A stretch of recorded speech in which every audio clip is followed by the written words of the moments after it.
Alright. Let's just get straight into the swing of things. I need to make sure I've got... Oh my goodness. There we go. I need to make sure I've actually got my sheet ready. And we start the ad. Alrighty. Welcome to day 119. Goodness gracious me. We're getting there. We're close. We're closing in on the end.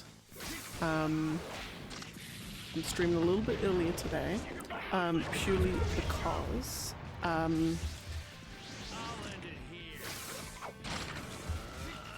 me and the boy, I'm just thinking about dinner.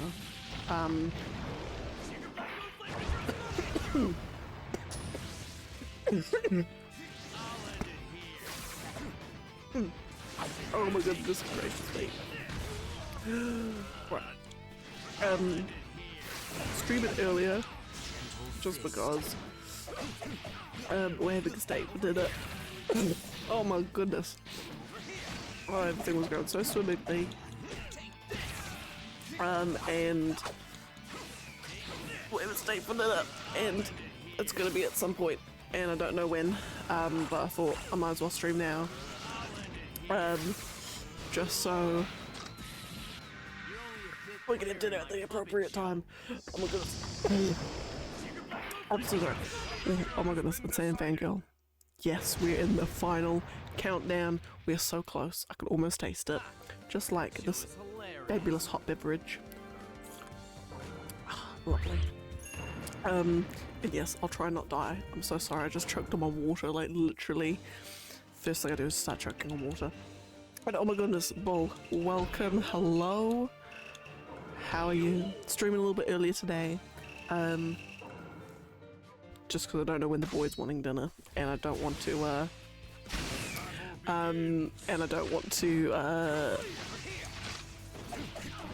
have to eat my whole dinner. I've done it on stream before then again, so but nah. And the boys also want to cook on the barbecue. Yeah. Oh, that's right, yeah, your community game night. Oh my goodness. Now, correct me if I'm wrong. Is it the Mario Kart one first up? Or was it one of the other ones?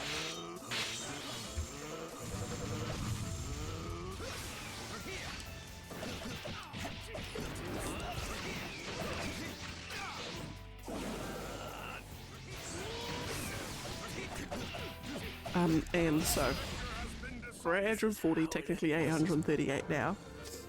The goal is to get to 710 would be the ideal goal today. Potentially even potentially even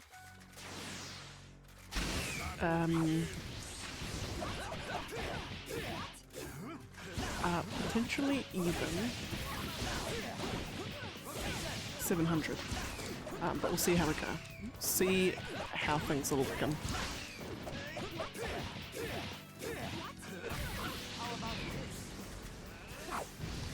It will all depend on how our fights go today. But I'm feeling good. I'm scanning down the list. I don't see too many Kankuros. I think we're almost actually at the end of actually finishing Kankuro and all of those as characters. There's a few characters that have only got literally one fight left to go with them, and that's it. Which is fun. Oh, it is Mario Kart? Oh, that'd be exciting. Can I also just ask, how are you doing it? Have you got like people all lined up ready to go? Or is it gonna be like on the spur of the moment, like first in, first served kind of thing? And no, I have not yet. That might be my thing after this stream. Potentially even Mondays. Because tomorrow I'm planning on streaming day 120. Because I also, me being stupid, but then again, I think it's just the shop on the Google. Turns out that the Naruto game that I thought was coming out on a Thursday is actually coming out on a Friday, so I don't have to have finished by Thursday the 16th. Thursday the 16th? No, that's not right. Oh no, it is, because I was under this weird assumption that it was Sunday the 13th, but it's not, Sunday the 12th. Anyway, long story short, it's not coming out the day that I thought it was, so I can technically got a bit more leeway. I mean, like, it's 1 day's leeway, but still, it's 120 fights left to go. But anyway, long story short, all that means is tomorrow, plan on doing a Naruto stream tomorrow, but then on Monday I'm thinking of starting Trails Sky Fed, which I'm very, very excited about, because I love Kevin. Kevin's like hashtag almost like new fave.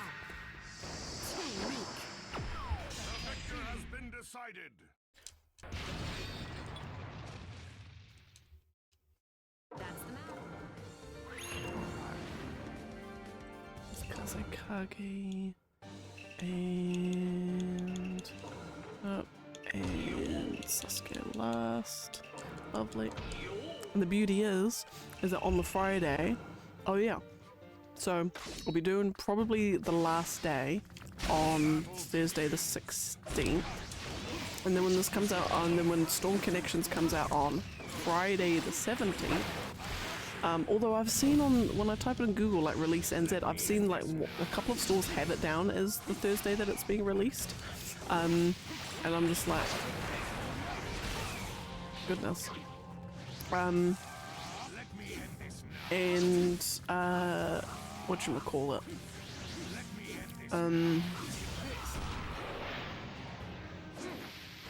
so on the Friday, it's the Canterbury anniversary day, so it's technically a day off. I'm on a flight up north to Hamilton on that day as well, luckily in the late afternoon. So what I might do is potentially get it in the PS5 and download it when I get back, and then just do like a couple of hours stream, might be like lunchtime-ish, so it'll be a few hours earlier than it is now, on that game. And just to have a start with the start of the story, start the new story bit. It's definitely one of the darkest. Oh, exciting! I love dark stuff. I mean, to a point. Obviously, if it's depressing, then it's it. But if it's like, I like dark RPGs. Dark RPGs or dark JRPGs?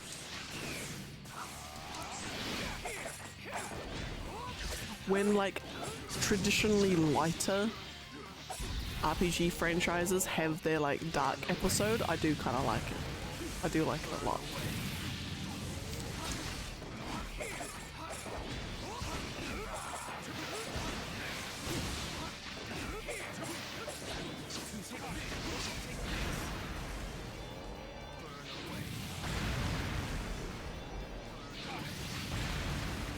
Lovely.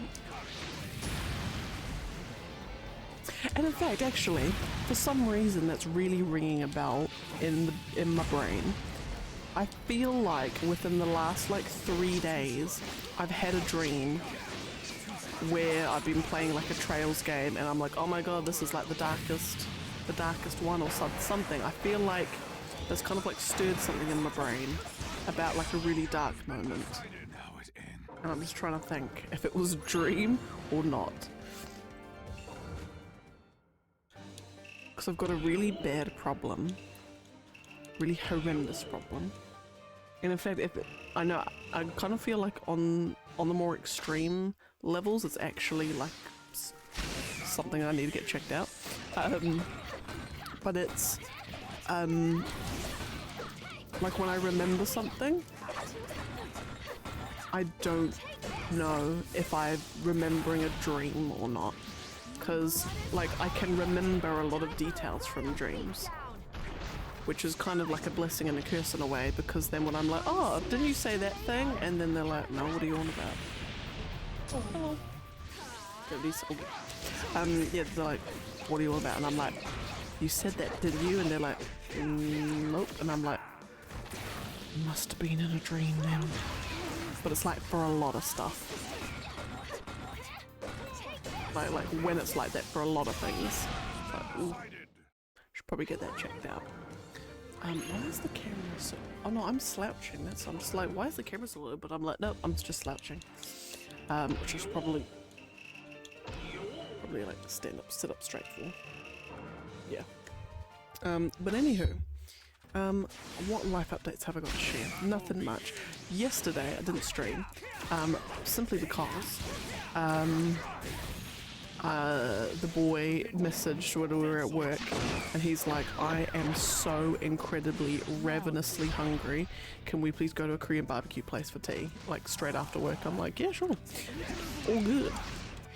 So we went to this, like, it's called mukbang Korean barbecue. It's beautiful, it's amazing. I mean, it's like it's a Korean barbecue place, so it's like, you know exactly what you're gonna get, and it is delicious. But anyway, so we went there straight after work. Had a delightful meal, I must say. I probably grabbed too much meat on the second plateful of stuff, and so the boy, by the time I got back to the table, the boy was like, I'm already full. I'm like, what?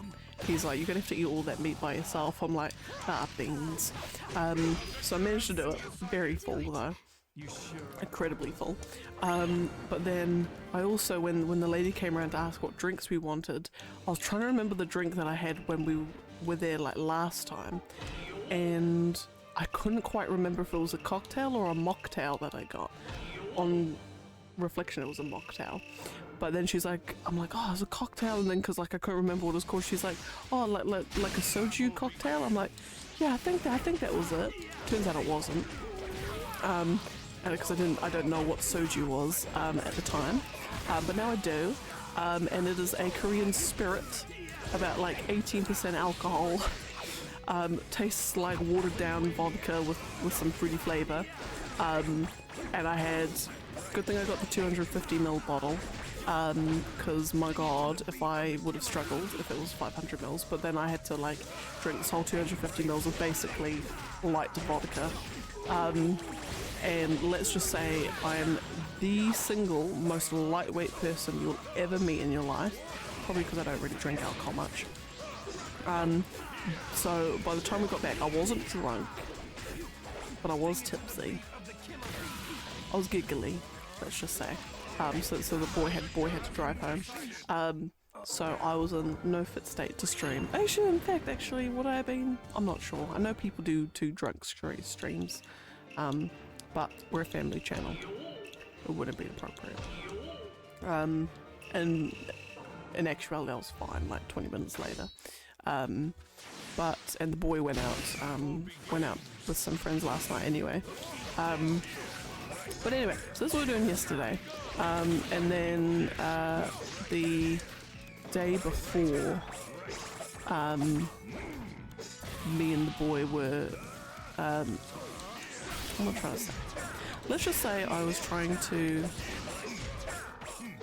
strongly convince the boy about something regarding his brother, and it went on for a few hours, let's just say. But one thing that I do need to keep reminding myself to message his brother for is when his brother moved out, basically I'd lent him my Final Fantasy 15 edition PS4 to borrow while he was here, and he decides to take it with him when he's moved out. So I'm like, no, my apologies, but no, you're not taking it. Thank you very much. So I need to remind myself to message him to bring it back. If he remembers to. He's a bit rubbish at remembering literally anything you tell him.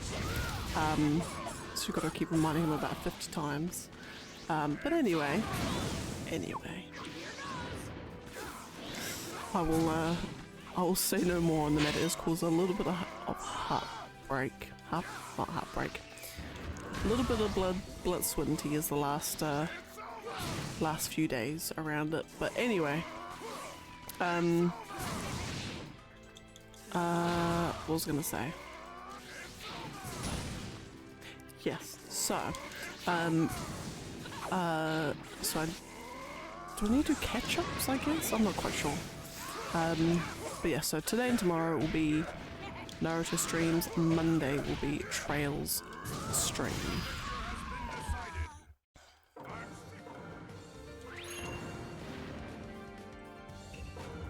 Alright.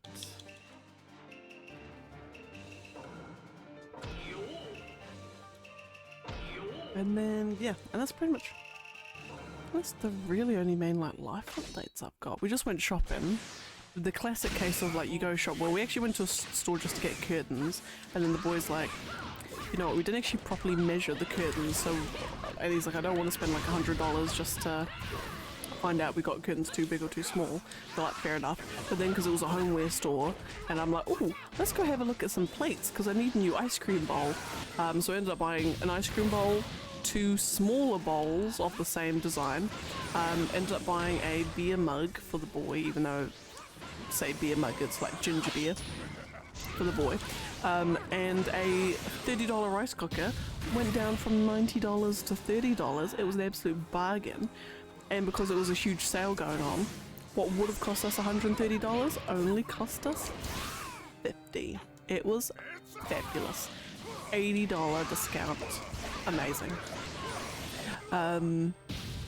So I couldn't say no, but basically we're gonna go back tomorrow and grab ourselves some more curtains, because in our bedroom there's like a door that opens out onto the back deck, and the previous, let's just say previous owners, the curtains that they had over that is because in the winter time it gets really damp around that area, and just the curtains were just not having a day of it, and obviously hadn't been cleaned since we bought the place either, so we've had to take, like, basically had to take those curtains off, and we had a bed sheet hanging up as a faux curtain, but we're like, okay, no, we're gonna eventually need that quilt cover, so we're like, right, let's actually just buy some proper curtains, and so that's what we got to do. And let me just tell you, me and the boy have got zero idea around curtains, so we're just buying whatever kind of looks like it should do the job.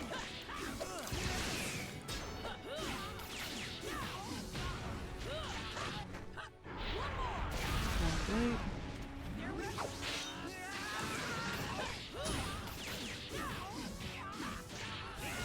And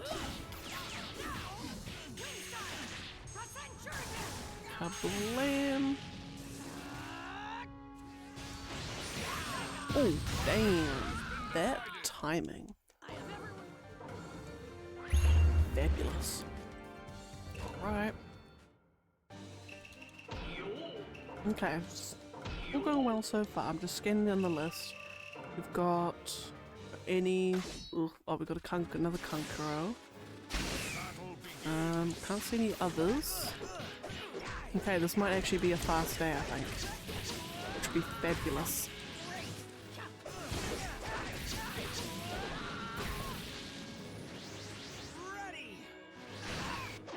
Just... Alright, oh, another thing actually, which I haven't had too much of a proper read of, but it arrived today.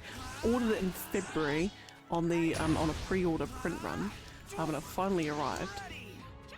Is anti-planner. It's an anti-planner, and it says how to get bleep done when you don't feel like it. So it's basically like, it's not a planner, it's meant to be like for, it's created by someone who's does sort of like ADHD stuff, I guess. As noted by on the front page, right at the top, is like, holy crap, can't believe I actually finished this. I'm like, I can understand that. Like, I can relate to that, but it's basically what it is it's like, you basically determine like your feelings. So are you feeling stuck, overwhelmed, unmotivated, disorganized, or discouraged, or extra? I say or extra, I think she's got extras at the back. But then she's got like different like activities or different ways of doing things to kind of like help with that particular thing. So for instance, if you're feeling unmotivated, so she's got like different activities, different ways of, you know, things that you can try to feel motivated. So this one is you shuffle cards, you flip 4 cards face up, you check each card's corresponding suit and number, and so like depending on the suit and number is what you have to do and how long you have to do it for. Excuse me. So if you're just like, oh, just like I need to do stuff around the house but I can't be bothered, so you can say, okay, right, if I pick spades, it's admin jobs, so it's like sorting mail or paying bills, delegating something. Diamonds is cleaning, so you're like tidying living room, vacuuming, organising your desk. Hearts is self-care, so take a shower, sit outside, do some journaling. And clubs is contact, so respond to emails, text someone back, schedule an appointment, so on. And then the numbers, you know, 2 to 5 is you do it for 5 minutes, 6 to 10 you do it for 10 minutes, and so on. So if I pick, let's say, the Queen of Diamonds, it's 15 minutes of cleaning. So you just pick 4 cards, and then, you know, whatever those are, then you just do that, you know, that particular category of thing for that specified time. And then once you've done it, then that's it. You don't do any more. Although, if you find that you're sort of motivated now, then you carry on.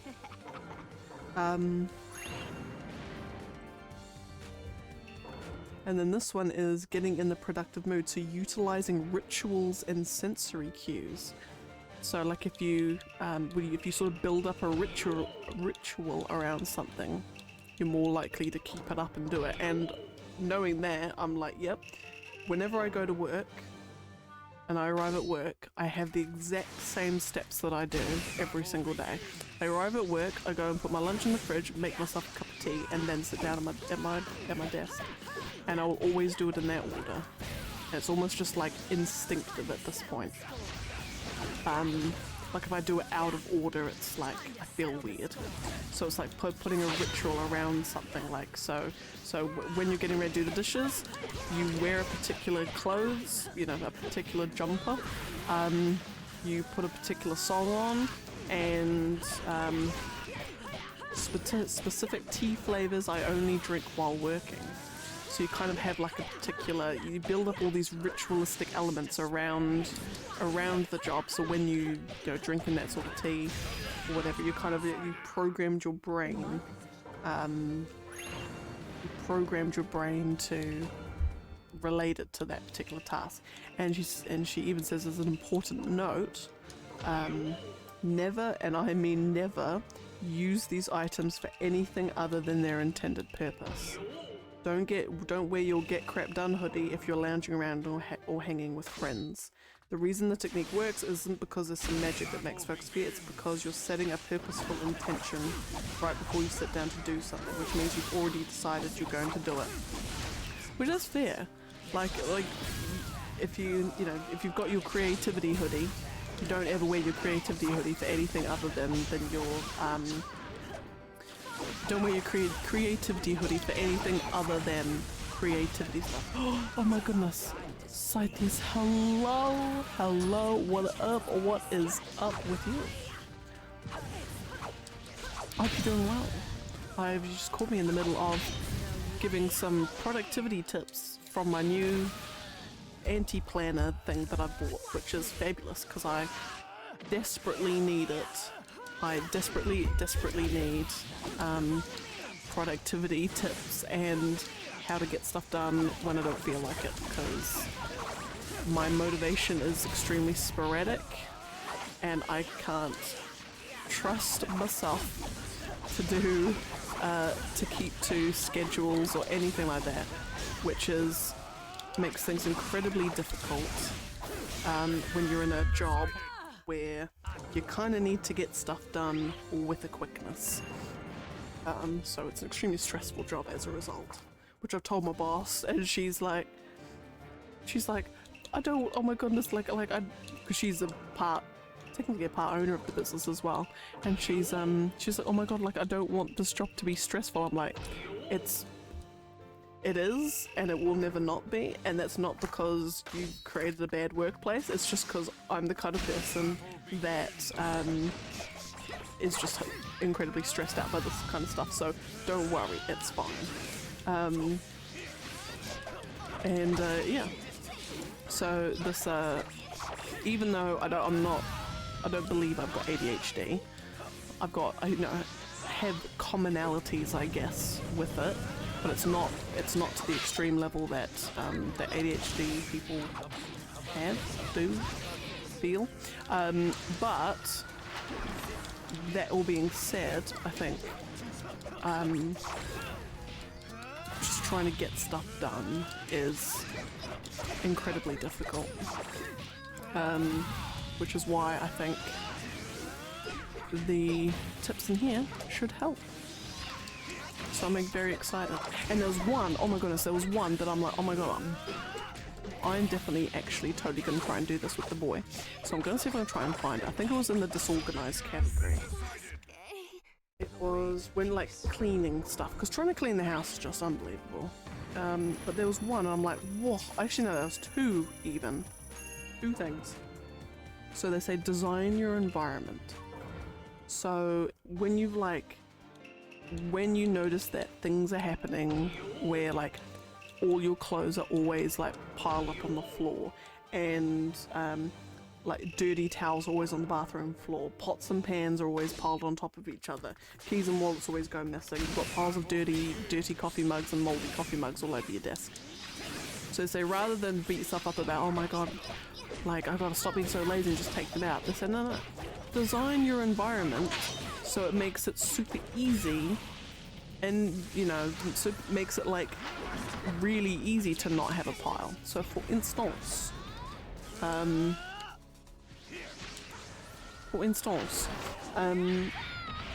if you've got heaps of dirty clothes and towels always on the bathroom floor, then just chuck a laundry hamper in the bathroom, which is what me and the boy actually have. We've actually got a big wicker basket in the bathroom, and so the boy always just puts his clothes into there, and now we don't get all his clothes all over the floor like we used to. Oh, it's fabulous.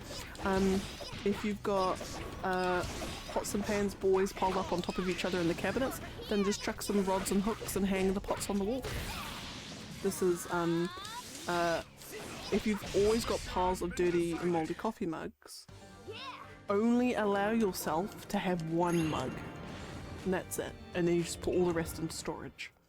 So you'll only ever have one mug, which basically stops a whole bunch getting all... I have picked the wrong fight. Wrong Kakashi. There we are. And then if your clean and dirty clothes are always getting mixed up, which is me and the boy down to an absolute T, because they're always on the bedroom or the closet floor, you get 3 laundry hampers in your room. So you get one for clean clothes but they're unfolded, because that is the bane of our existence, is we'll do all the washing, we'll put all the piles on the bed to clean, and then as soon as it comes to night time, we're just like push them all onto the floor. So now we've got like a laundry hamper, we just put them all into, so they're clean but they're not folded. Then you've got one which is like, I could wear it again, like it's not dirty enough to wash, but I could wear it again. So you have some of those, so your day-to-day ones, I guess. If you're the kind of person who does wear, like rewear clothes, then that could be handy. And then you've got another one, so too dirty to rewear. So like clean, could wear again, and too dirty. Boom. 3 baskets. And now you've sorted out all your clothes. Oh my lord, it's amazing. That actually, because me and the boy, we've got 2 of those 3, I guess. But we just need like the could wear again ones, because they always end up in a corner on the whatchamacallit, corner on the bedroom floor. Oh, this one, cleaning scavenger list. I love this idea. So basically, you're like, right, we're not like, you kind of you feel that you need to clean the house. That's all good. So you put a little scavenger hunt component with it. So when you're cleaning the house, or basically the only thing you do when you are cleaning the house, is so they've got like these big lists. So you have to put away one item per color. So like, right, so I'm going to clean the house, and so I've got to find and put away something that's red and orange and turquoise and grey and dark grey and black and silver and see-through. So like it's like a little like scavenger hunt checklist. You've got to find something around the house that's that colour, and so it's just fun. It like turns it into this huge fun element, and then you can even like challenge, like have like head to head. You know, who can finish their list first. And then like another list you could do is put away something that, you know, is made of plastic, or it belongs in the bathroom, or smells weird, or you can read, or opens and closes, turns on and off, that sort of thing. So it's all kind of there to instill a sense of fun into it. So that cleaning scavenger hunt, I was telling the boy, I'm like, oh, we're doing that. Oh my goodness, that sounds great. Because I suppose we're kind of we often find we've got lots of little things in all different rooms. Like I can think at the moment, there's probably a couple of things in the bathroom that can come out. In fact, actually, there's a box of the boys' beard shaving stuff out on the side of the bath, and that can just go back into the closet. But it's just like doing that. And yeah, so I think I might even just turn into like a little like competition.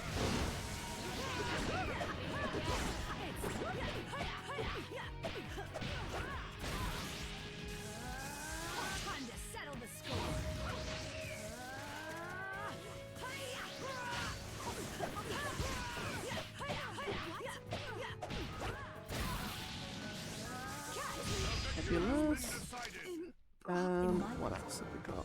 See, all the like so the one thing where it all falls apart for me is like prioritization of tasks. I just cannot, and no system I've ever tried works at all. App that gamifies chores and helps me is called Habitica. Ooh, I've never actually heard of that. Basically turning chores into an RPG. Oh, bruh, don't apologize. That sounds fabulous. I need to find that. I need to find it. I need to try it out. Habitica. It's my pencil.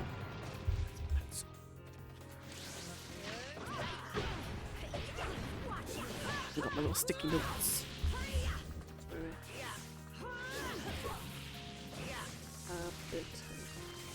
I'm going to look at that. Thank you very much. Yeah, so like when it comes to prioritizing, you know, and when you're trying to find like productivity tips and things, and people are like, oh, you know, just like rank your tasks from least to most important. You know, and just do the most important ones first. Rank what's going to take the longest or the least amount of effort. You know, plan out your weeks, block out time in your day to do certain things. Have a Kanban board and almost like a little like Trello board. You just move tasks around, color code the tasks, do all these, you know, things, and just not a single one works in the slightest. Just my brain, for whatever reason, just like when it comes to, it's like it's not motivated by importance of something.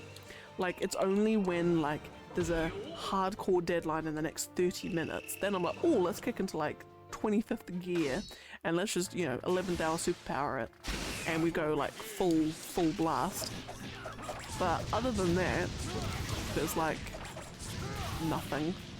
It's just, if it doesn't need to be done today, it's not getting done today. If it doesn't really need to be done this week, it's not getting done this week. It's yeah, it's like a real problem. And I've never once found any kind of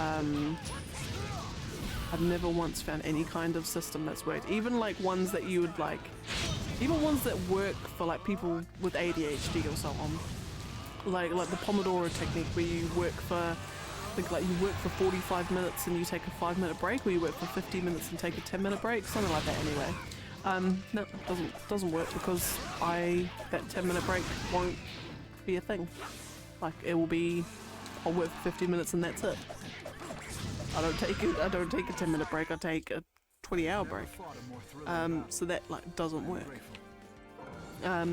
It's just like my brain is just can't do it. But so I'm having a look through this. I think I might have found one actually that sounds actually pretty good, because I am which I've literally just stumbled upon. It's called Theme Weeks. 1 focus, 10 victories. So what it is you complete 10 tasks related to one topic over the course of a week. Works best for people who feel like they're all over the place and gets discouraged by a half-done to-do list. That's me. So how it works, pick a theme for your week.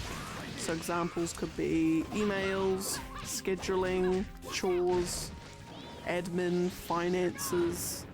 This is very much for someone who's kind of self-employed, I guess. Or yeah, so it can just be any kind of theme, I guess. Draw 10 empty check boxes, fill in and check off tasks only after you finish them. It's not a to-do list, it's a log of things you've already completed. Done once you've hit 10 tasks.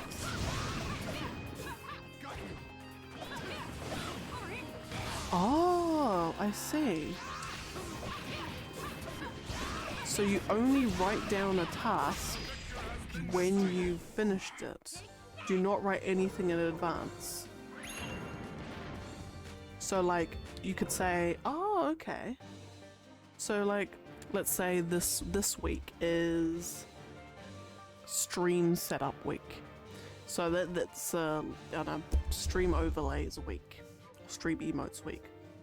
So I'm like, okay, I know I've got a whole bunch of emotes I've got to draw up, and so on. So I write that as the theme, and that's it. I don't write anything. And then it's only when I've completed a task that I write it down in the list. So it will only ever be a list of completed tasks. It's not a to-do list as such. So you look at it and it will only ever be the things you do. And once you've done 10 tasks in that list, then you've like finished it. So once you've managed to fill it up with 10 things that you've done, then that's it. That actually sounds pretty cool. Because I also was thinking whether was thinking with myself whether something like that, like theming a week, is good.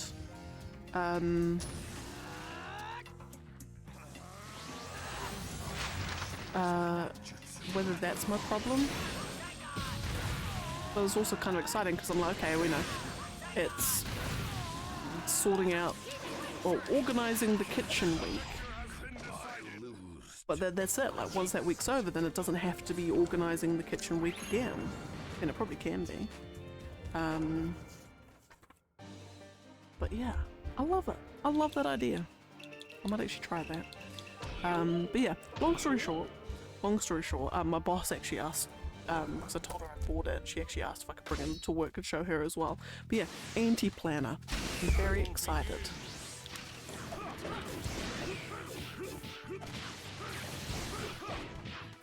You're the same. If you take a break, it means I'm done. Yeah, I am horrendous for it.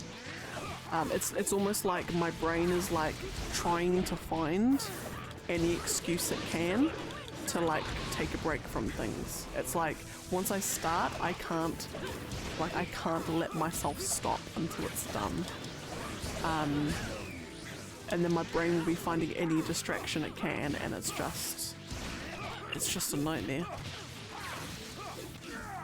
It's weird because I was looking into like ADHD, because you know in the internet age everyone loves to diagnose themselves with something, whether or not they actually have it. But I was looking into it because I'm like, something's not quite right.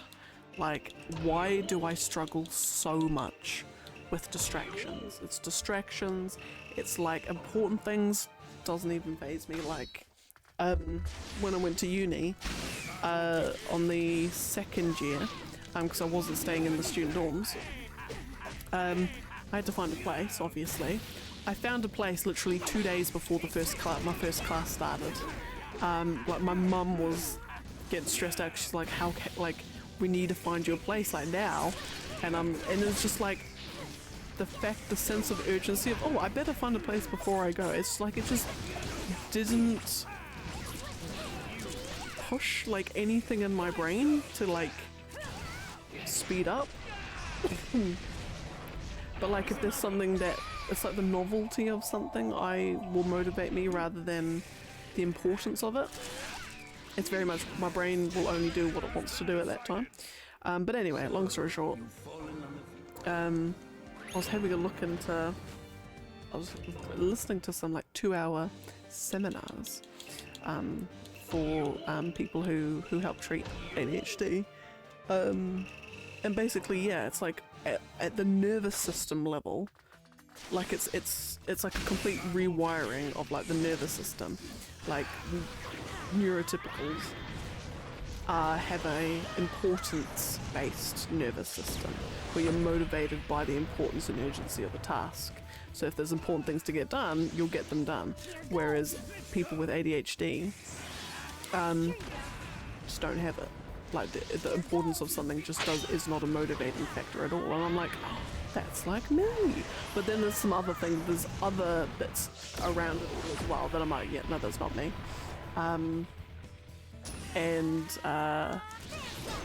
So it's like, I don't think I've got it, but there's, like, that's not to say that some of the strategies that are to help people with ADHD, it's not to say some of the strategies can't help as well. But one of the things that this is really great guy as well, he was so lovely, but he said basically you kind of want to just come up with the user manual for your own brain. Like, everyone's brain works slightly differently to each other, in some cases quite differently to each other, so it's all just a matter of finding your user manual for your brain and finding what it is. And once you've worked out what your user manual is, then you know how to get your brain to do things that you want it to do. Yeah. So oh yeah, we're down at triple digits, my dude. It is very exciting. I'm estimating in approximately 1.5 weeks' time, we will be in the double digits. If not, almost at the end of the double digits. I'm very excited. I'm extremely excited. It's gonna feel weird when I'm done. Like, I still have to remind myself, I'm coming down to the end. I need to, like, think of something to celebrate. Beyond just trying to dig out my headbands and my Akatsuki ring and, you know, cosplay a little. Not really. I can't cosplay to save my life. But yeah, other than dressing up a little bit, I can't think of anything to do to celebrate other than just, like, I don't know, going over to YouTube and showing a YouTube video of, like, people celebrating.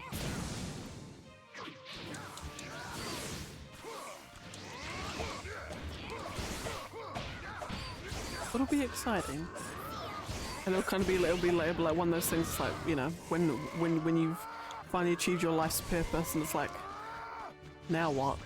My life feels meaningless and empty now that I've finished it.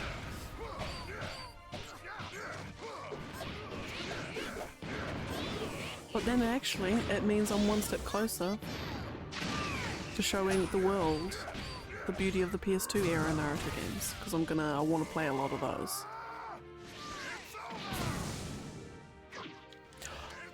I was thinking of getting a video, because I've got every single day all archived up on YouTube. So I was thinking of mashing a whole bunch of to kind of do like a 3-minute overview of it all. I think I'm doing that potentially, and just making that a separate vid. But yeah, all it's time for you to look. Gonna content Ooh. Oh, well, I hope you have fun and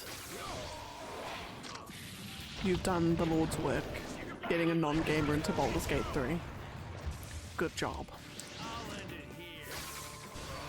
That's like of all the games that you can introduce a non-gamer to, that is one of the good ones, or one of the best possible ones.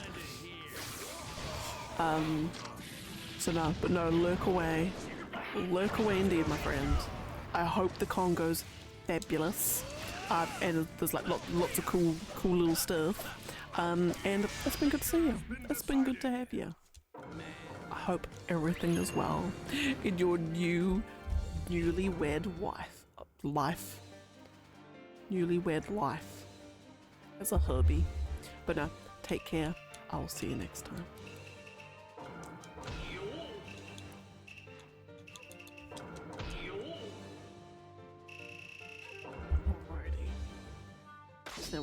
I always, for some reason, like even though I know there's gonna have to be fights where I just do the one, which then puts the fights remaining counter into like odd numbers.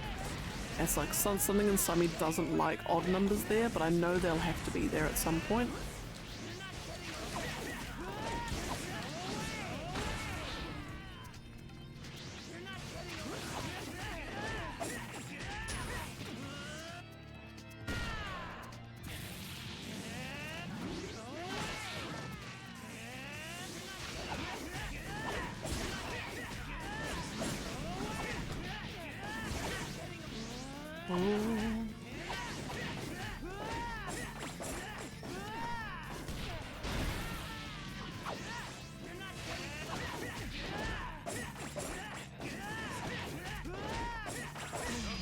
Lovely.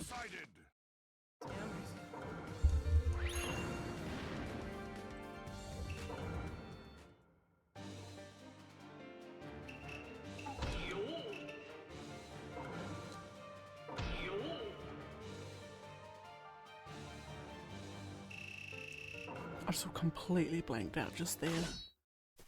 Oh my goodness. I'm actually now deep in thought about how I'm gonna edit a video together for, you know, from day 1 to it'll be something like day 125, I think, I've estimated it could possibly be. Because day 120, let's say I get down to 700, and let's say it's like an average of about 130 fights per day. So like day 120 will take us down to 570. 21 will be 430. No, 440. Day 22 will be 300 and let's say 300. Day 23 will be 170.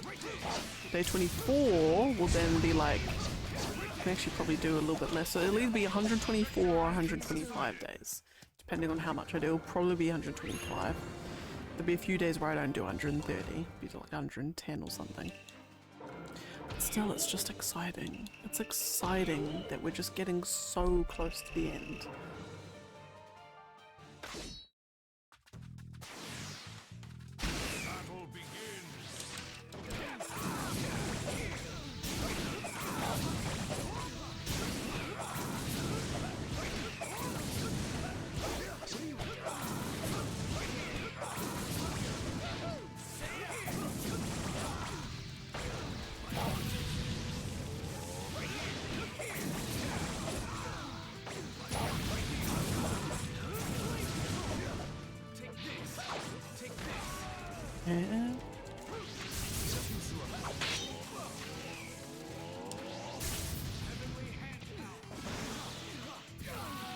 Skadoosh and gorgeous, easy peasy. All right, Shino and Kaze. As this should be an even number, and it's not. What fight did I not do? I've got a funny feeling I didn't do B when I did Kankuro and B.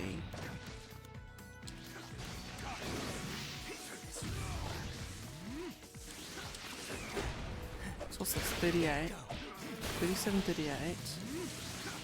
I think I've missed a B.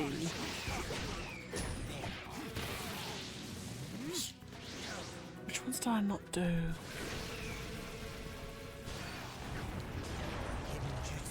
Did I not do? No, I did young Tamari and Tsunade. Did young Naruto with Roshi. I did Kakuzu with. No, I think I didn't do B with Kankuro.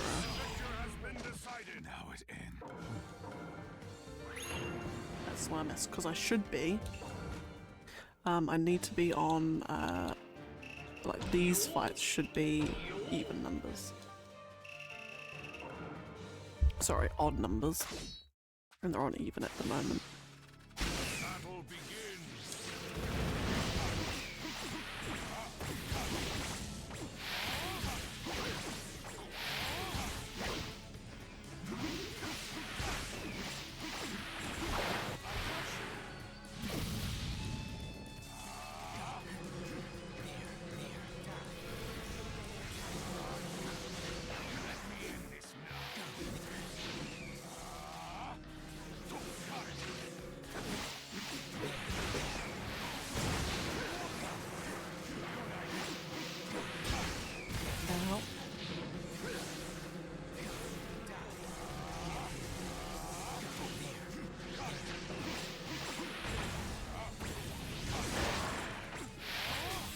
Douche.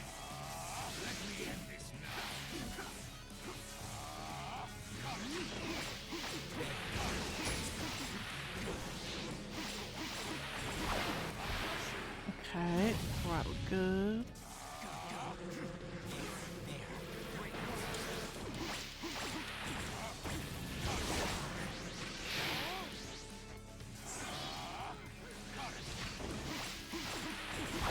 Beauty. Could have gone faster, but okay.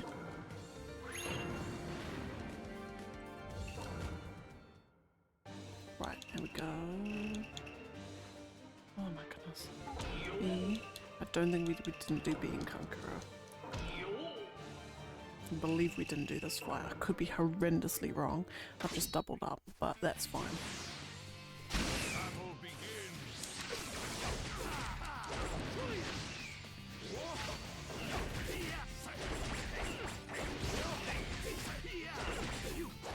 Sing it to the beat of the killer beat. Yeah, no, I think we're good.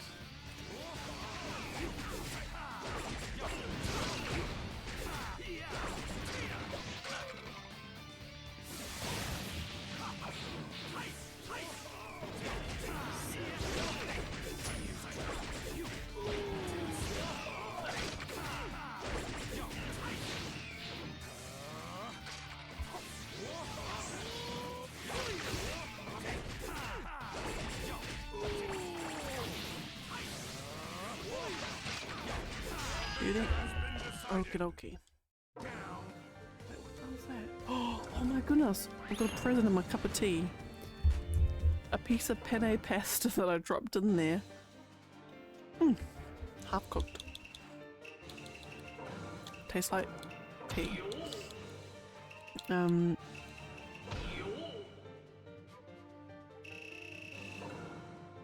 the last of my tea tastes like pasta. There we go. Anyway. Whatchamacallit?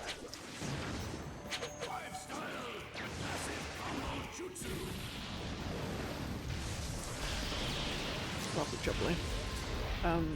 What's it? Oh yeah, because I finally actually got around to pre-ordering Storm Connection, so it's all ready to go. So I'll be able to play it on opening day for a couple of hours. Whatchamacallit?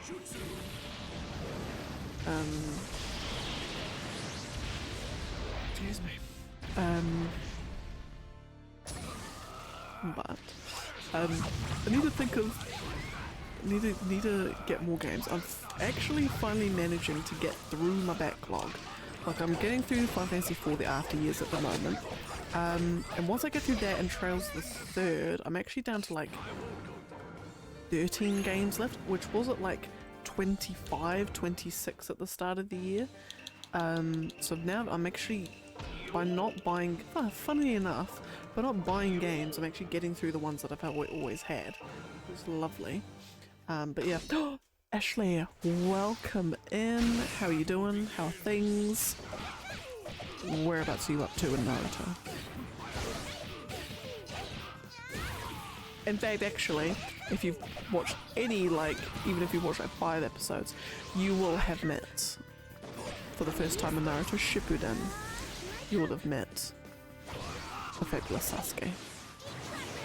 And if so, you would have seen this whole intro scene and how great that was.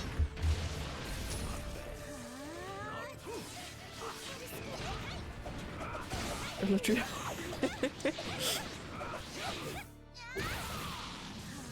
Not only did you meet Sasuke, you fell in love with his outfit. Did you get to the start of the next arc and then burst into tears and cry?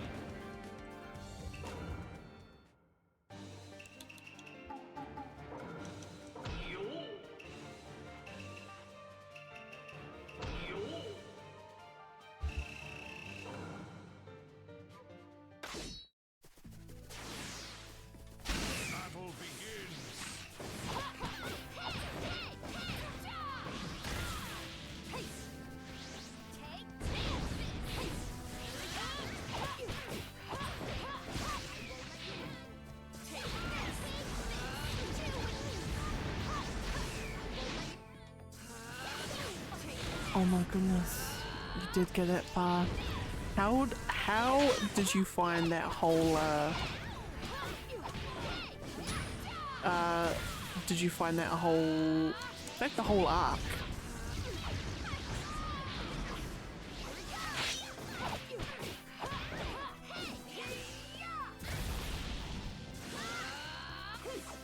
You found the real Avenger.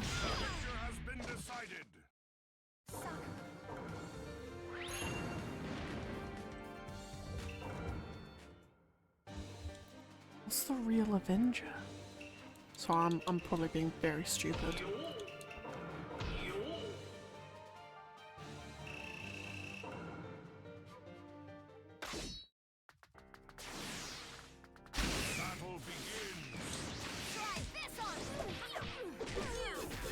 One table four.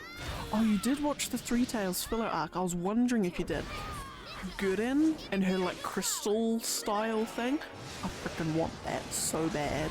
Oh my goodness. Oh yeah, okay. No, that's a good, yeah.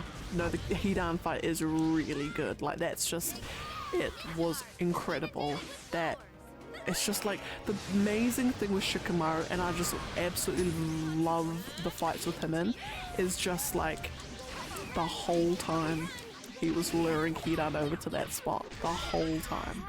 It's just, oh, it's fantastic. It's just so good. And just so fitting how he finishes him off, and it's just beautiful. So beautifully done and written, and it's just incredible, but yeah. It's just so good. So good. Oh, you didn't like the Three Tails arc. But it helped your relationship. Wait, why am I playing as Hidan? Sorry. Why was I playing as him? I need to go one down. Second Misu and then Niji. And you watched it because you thought you liked it. And then you, oh, did you both have a big rant about it?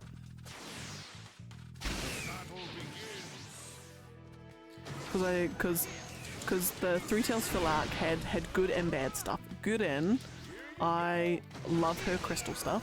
The bloody kid, whatever the bloody kid's name was, Yashimaru or some, oh my god, he was so incredibly annoying. Here you go. Pretty good atmosphere. It's the giant clams kitchen. Oh, that's... Boom.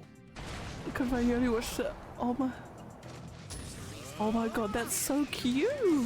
I loved it. I love it.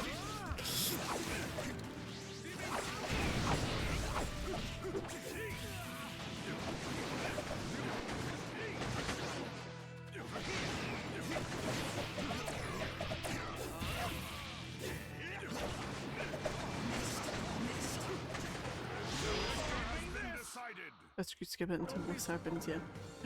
Marco Rich, welcome in. Welcome in, welcome in. I hear you finished the Cigarette Ash arc. Very exciting.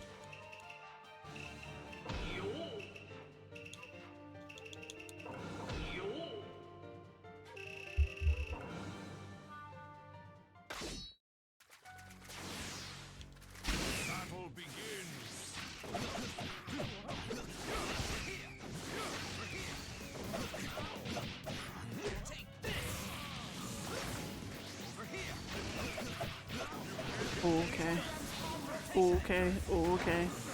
Oh, actually no, because I know what. Oh, I know which arc you've stopped at. Actually, no, there's two arcs that kind of like almost run in parallel-ish.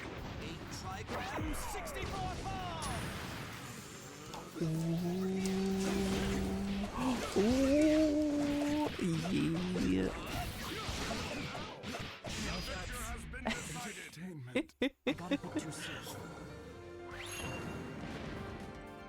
That's right. When Sasuke's like, yo, had enough of yo shit. Excuse my language. I did actually think it was pretty cool. Oh my god, and then that means you're, oh, yes. Wait, actually, hang on. Just need to double check. Just need to double check, because they run that arc, and then... Okay, no, so technically, before... Basically, Ash... Yeah. Yeah. When Sasuke's like, yo Orochimaru, you're useless, bye-bish. And then Orochimaru's like, the hell you doing? And Sasuke's like, bye-bish. And then, yeah, that was good. Yes, oh Ash, you're coming up to two fights. There's two arcs, kind of smaller ones. Oh, one of them's a little bit bigger. You're coming up to two arcs that have two of the most... They're probably like two of the most important fights. Two of the more important fights to watch. I'd say. One of them is really sad. Actually, both of them are incredibly riveting. One of them's incredibly sad. Actually, no, well, I won't say anything more, actually. No, I'll just say you've got two fantastic fights coming up. Gentle fist. Oh, and Ash, do you have any like new theories, new predictions, new favorite characters, new least favorite characters, where you kind of feel them?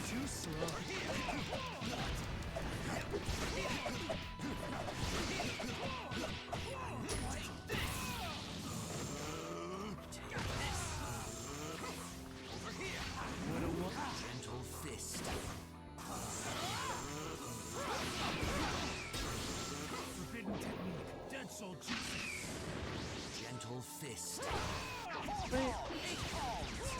palms, 32 palms. Destiny isn't something you get to decide. 8 trigrams, 60 Okay. Oh my goodness. I need to run a super quick ad. I hope Sasuke's come back to the leaf. We also found out that Tsunade is a badass. Interesting theories. Interesting theories. Lots of developments to come. Oh yeah, no, so Tsunade is like full on, like, all of the Sanin are Sanin for, like, they're called legendary for a very good reason. Like, as much as Orochimaru's a jerk, and Jiraiya's got some kinks that he needs to sort out, and Tsunade's got gambling problems, they're all incredible.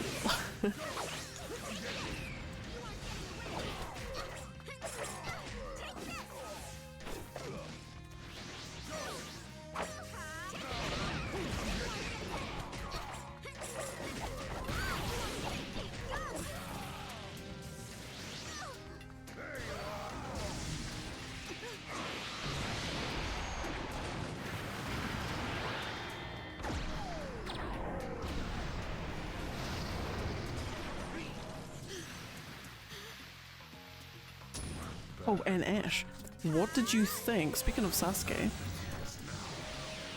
what did you think of Sasuke's whole, like, entrance, his, I won't even, reveal?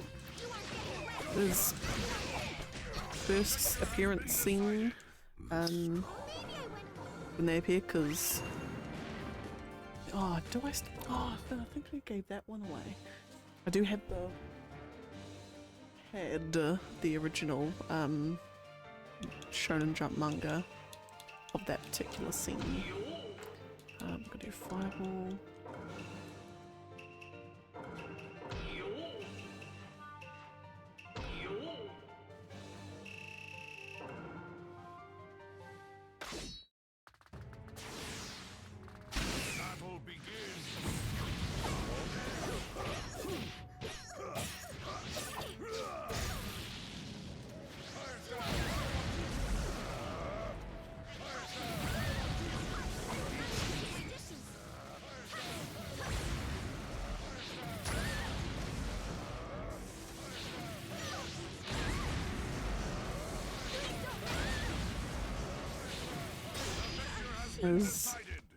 Wasn't it just? Yeah, then Orochimaru's like, yeah, you better not. Oh, because I'm just imagining that scene, and correct me if I'm wrong, but doesn't Sasuke go like he's about to do something, and then they grab his hand and say, no, not now?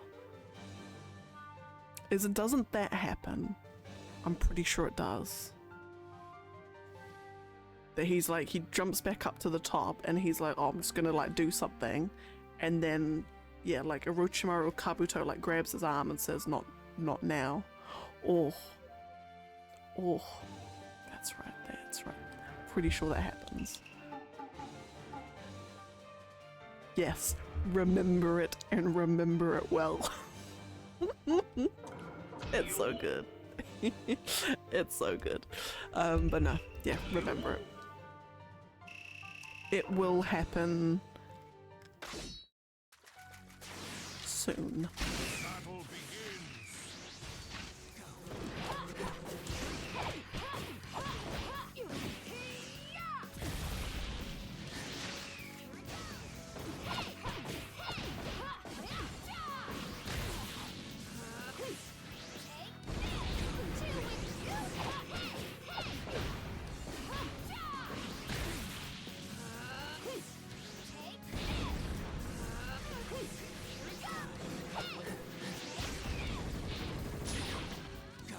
Oh, Season 5.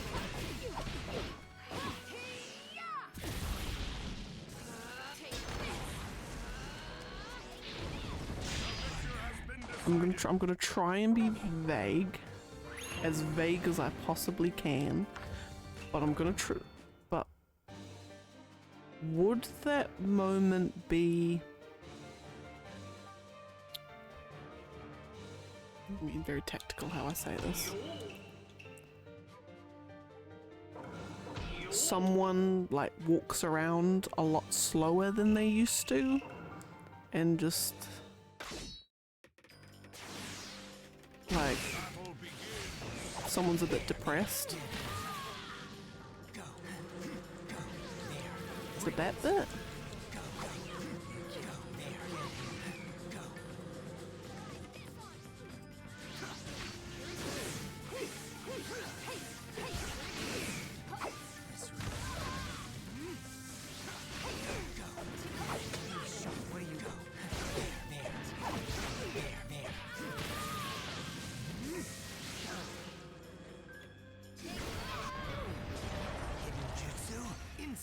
Oh, it is?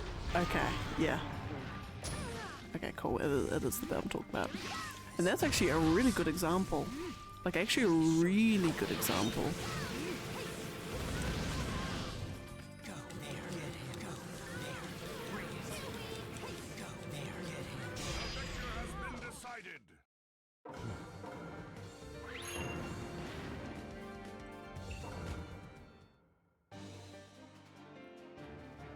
Okay, I'm just gonna have to run a super quick 3-minute ad.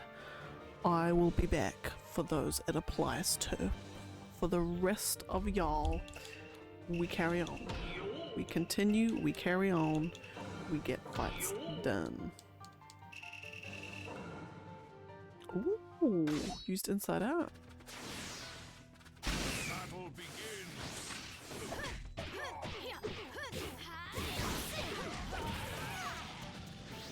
I'll settle it. Or Ash, you just got, oh, it's just like, there's just so much. There's just so much coming your way. You'll once again experience a range of emotion that you never thought possible. You'll feel things you've never felt before. You will feel things for characters you never thought you would. It is just, oh, it's amazing.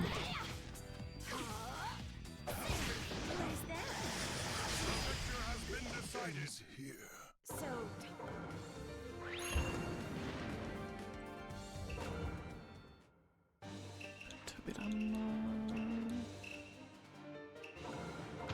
And cutting. You know, Shikamaru fan. I think everyone is after that last arc. Just like, it's like with his fight with Tamari in the with his fight with Tamari in the tuning exams. Like, I like characters, and I love situations where it shows that someone has always been in control the entire time. Like, every moment's been planned out. I love it. Like, I love it. So you're like, oh, Hidan's got this guy, you know, backed up, and then he's like, you had you exactly right where I want you, bish. And then cigarette lighter, and it's just, oh, it's just incredible. It's just so good. And before I forget, I'll update the list. So now we're down to 787. Oh, the list is getting lower and lower every day. Or every time, should I say.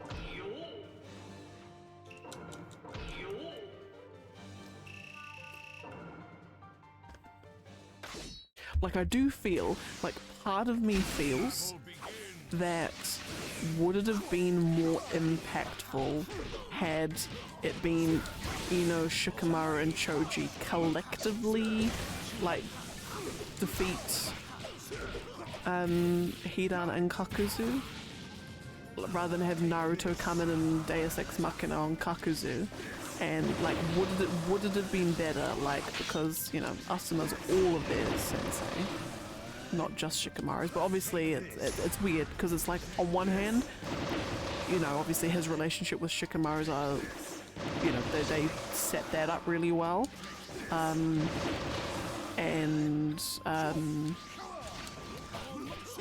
so kind of, you know, it feels a lot more, it's far more intimate and personal, I guess, with it just being Shikamaru. I don't know, it's weird. Oh, and also, what do you think of Asuma and Kurenai getting on, well, no, having a child? Kurenai taking a break from kicking asses and being like, yo, Asuma, what up? I'll have your baby.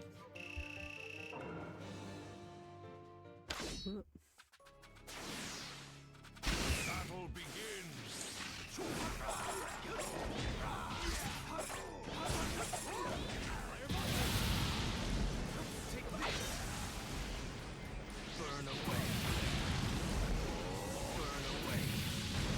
They're a super cute couple.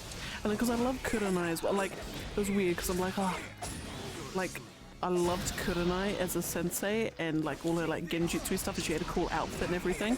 So I'm like a bit like, oh, gutted that she's just, you know, now she's just a mom.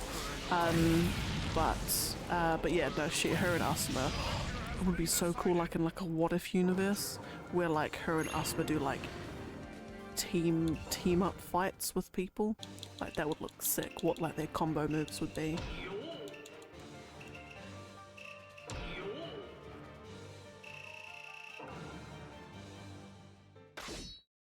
Fair. Fair. Battle begins.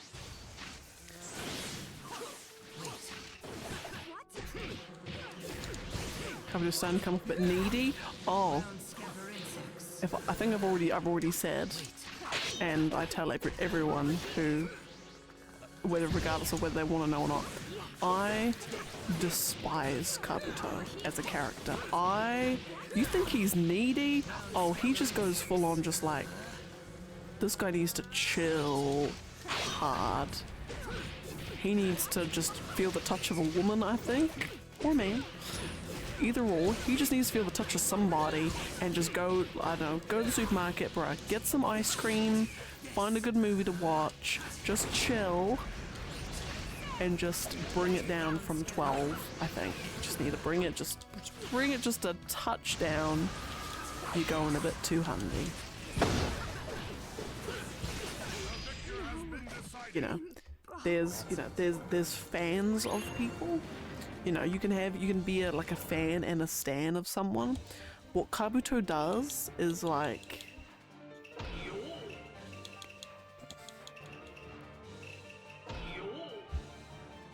weird. It's just weird. He doesn't do anything rude. It's just weird. But anyway, you've got that to look forward to.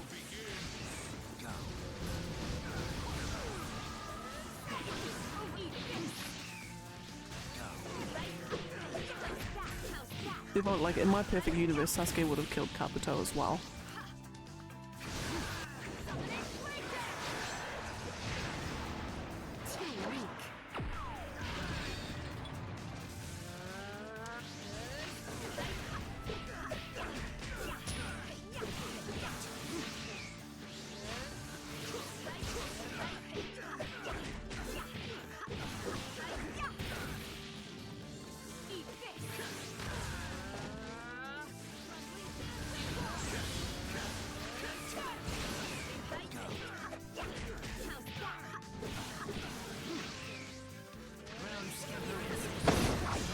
Lovely. I misread it.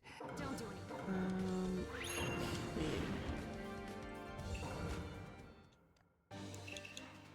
Got a few of these.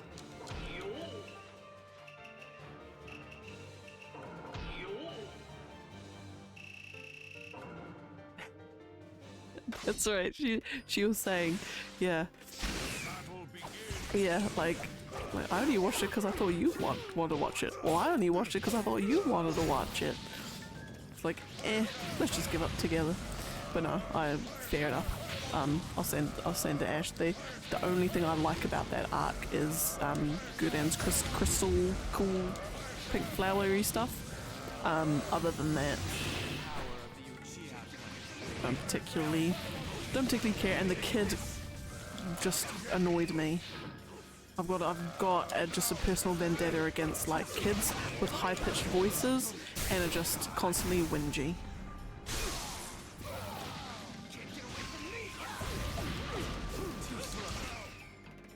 I can't even remember the kid's name. They're that horrendous. It's like Yoshimaru, something Maru. Yeah.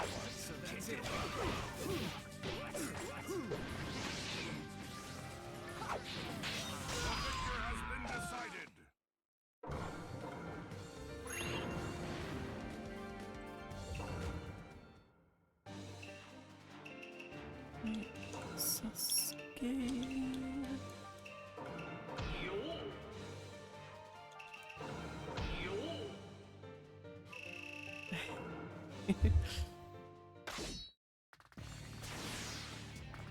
Battle begins.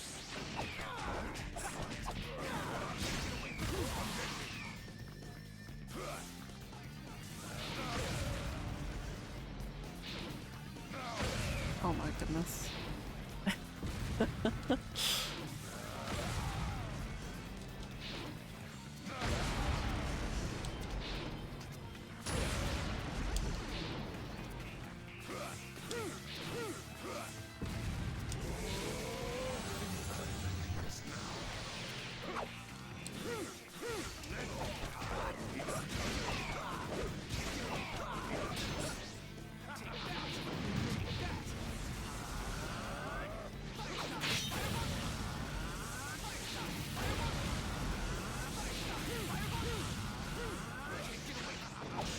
Beauty? Cause what's Micros, what's your favorite opening? I'm just trying to find the name of my favorite opening because it's the one that's after this one, and I can't remember what it's called. It's the one that's all rocky and stuff anyway. Just trying to think what it's called. I know all the words in Japanese as well. Battle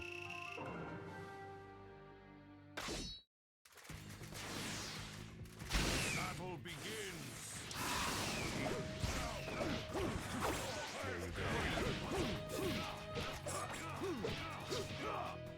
Oh my god, this feels old.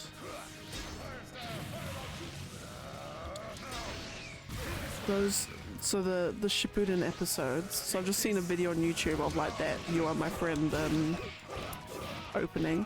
2009. 2009. Like 14 years ago. Like half, not more than half my age. That's mental.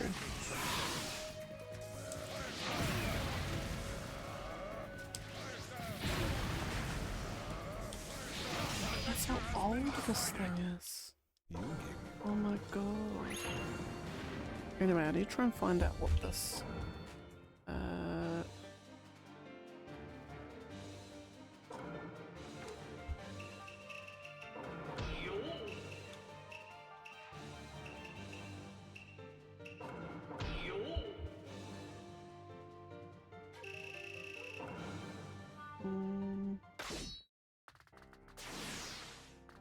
Battle begins.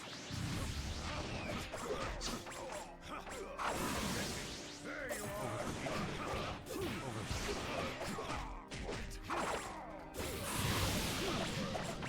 Think again.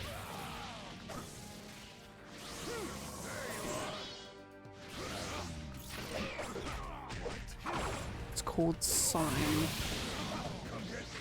The one I've called a Sign, and it's opening 6 is my favourite one.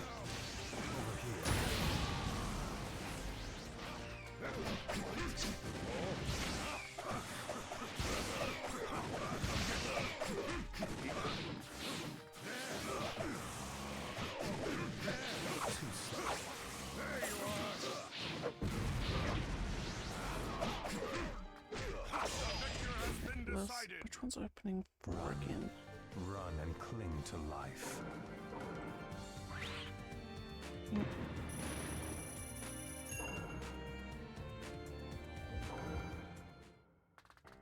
my goodness.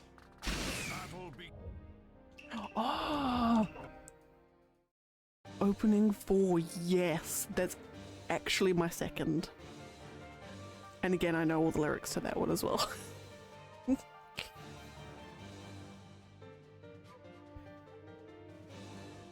And I find it like, I've never actually found, I should probably actually look into it, like how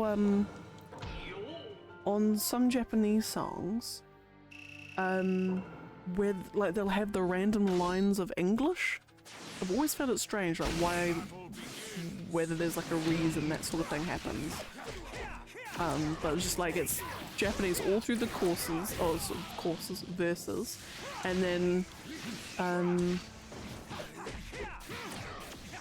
like half of the chorus is in English suddenly.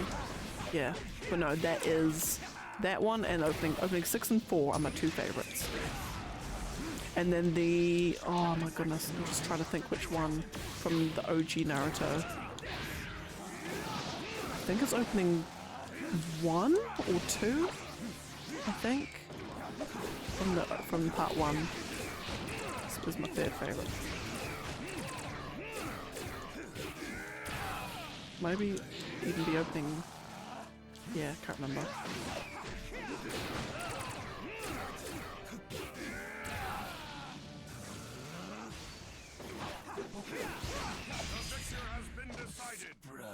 I'll quit.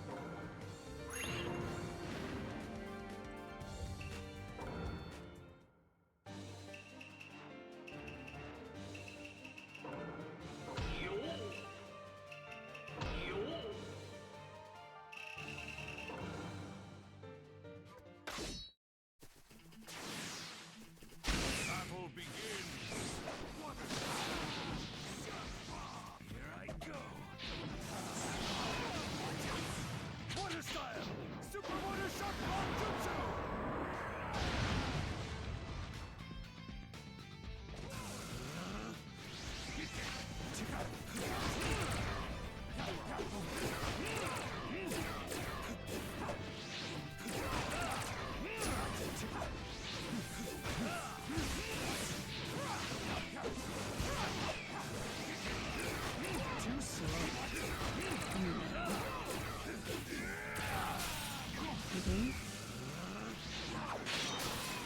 And skadoosh. Has been That was- decided.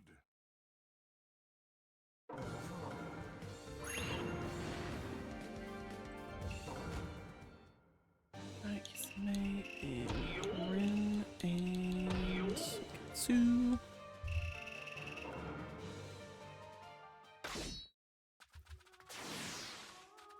Battle begins.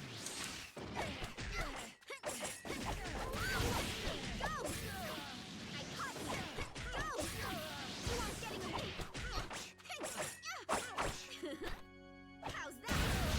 What? You aren't getting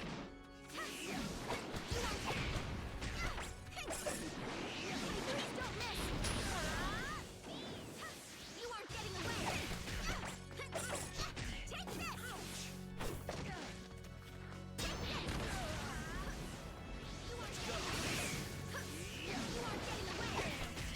Beauty. Lovely, jubbly.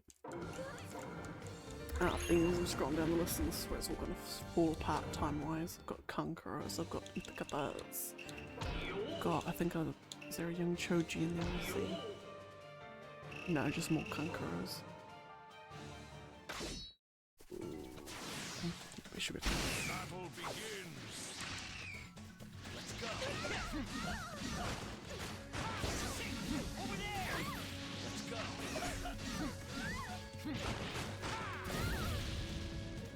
Over there.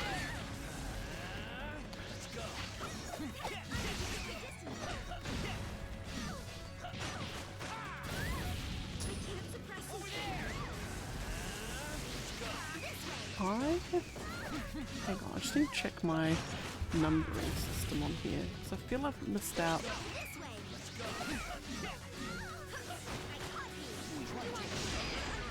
Hang on a second. So I started from fight 840, and I'm now down to, where are we down to?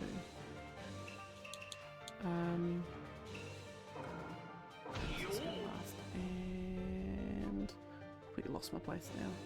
Konohamaru. So I started at 840. So you get down to 0, and that's 40 fights that you've done. Battle begins. You then get down to, it's 40 fights. So then 20 fights. Never mind, I'm completely stupid. I thought I'd because I'm after these two, I'll be down to 773, which I would have thought, hang on, plus 30 to get you up to in the 800s, and then plus another 40, that would be 70. I'll be on fight 75, but no, I just can't math. Never mind.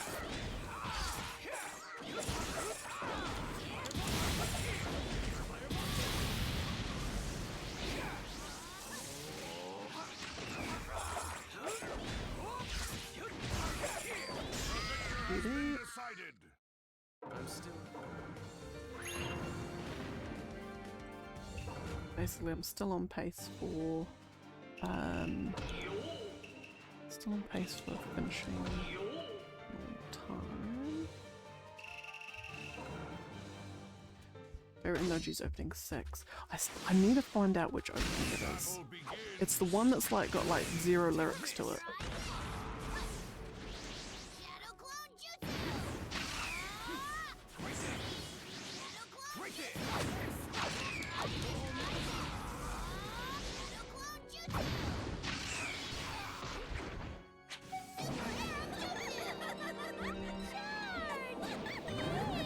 I think it's this one. Rocks.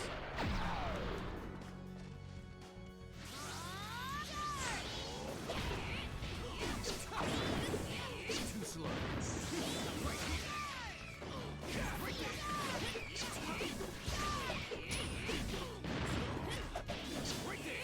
No, it's not that one.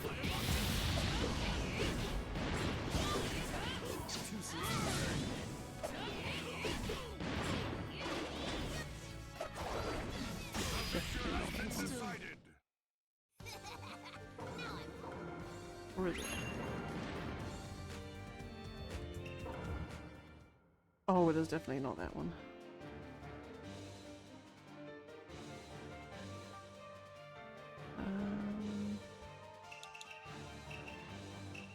It's not that one. It's not Haruka Kanta. Can't eat. Kankura. Which one is?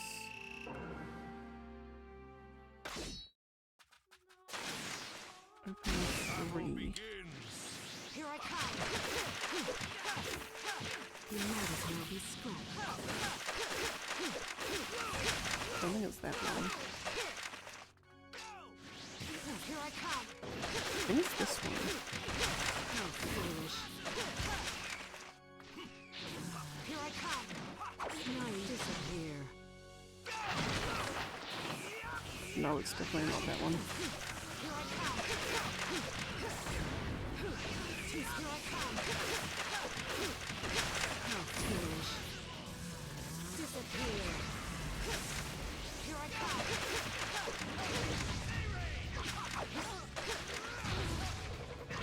Here I come! Maybe there's one I'm thinking of. I'm just... Here I come!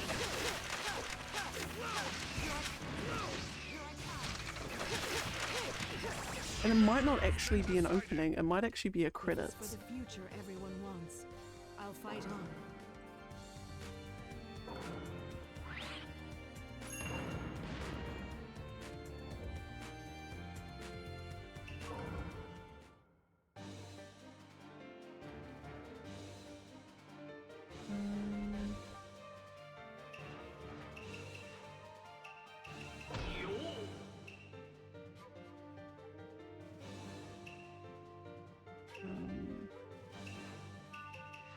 It's not Namikaze.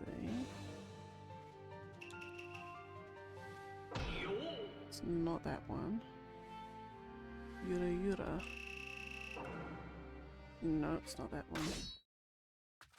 Oh, it must be Naruto. It must be a closing one. There's one I'm thinking of, and it's got 0 lyrics to it, and it's got. And it's.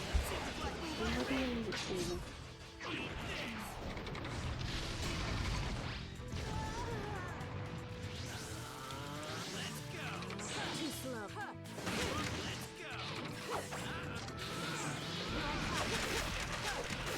Disappear.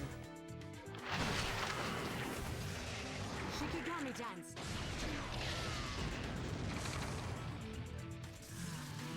Here I come! Shikigami dance.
swear to God, I'm gonna Isn't lose. a good idea to come near my puppet. The victor has been decided. I'm gonna lose. There is a particular opening, and I feel like I'm like imagining it. It's like it's come out of my brain. But I'm like so sure it exists. We're gonna have to listen to every single one of them to find out which one it's called.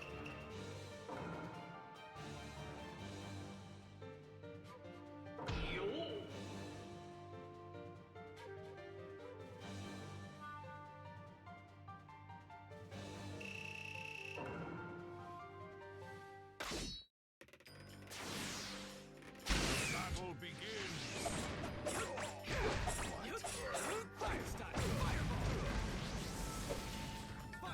You will have to see what happens to Sasuke. There is twists and turns and plot developments and cool moments and sad moments, and it is just a wild ride with Sasuke.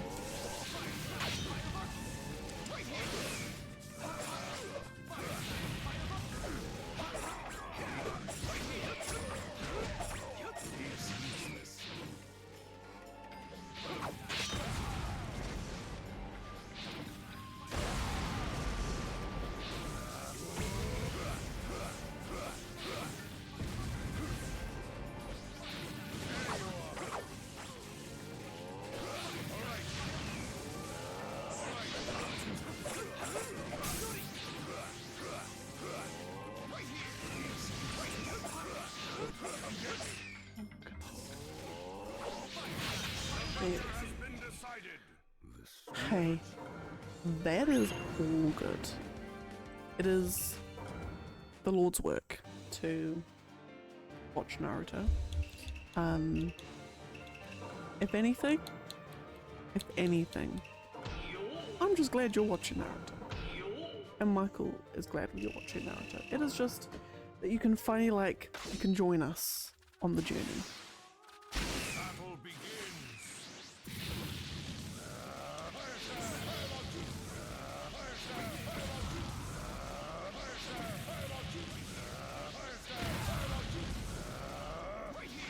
Take this. Take this.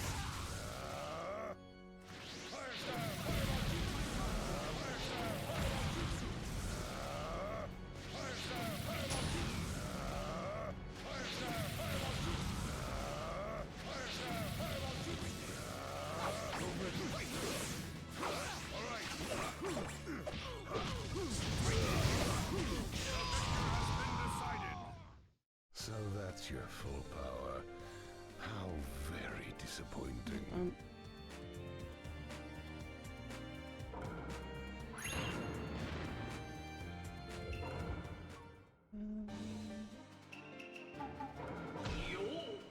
Sam and Hinako.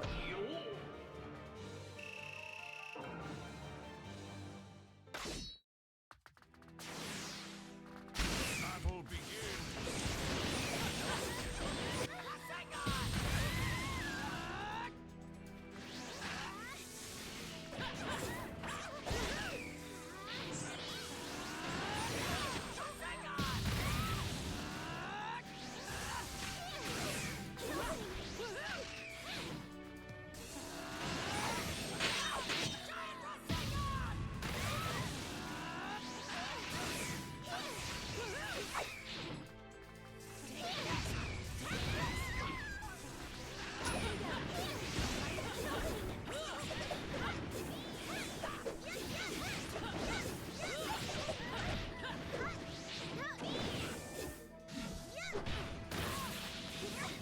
Okay.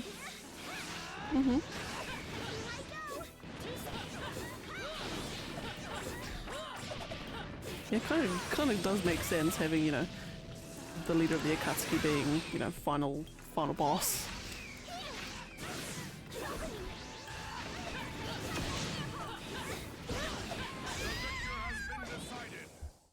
This is my ninja way! Okay, I'm gonna make it. I'm gonna bloody make it my mission to find out what the blimmin' hell this Naruto thing is. Sorry, I'm like stuck in a world. Cartoon Network ad music. Battle begins.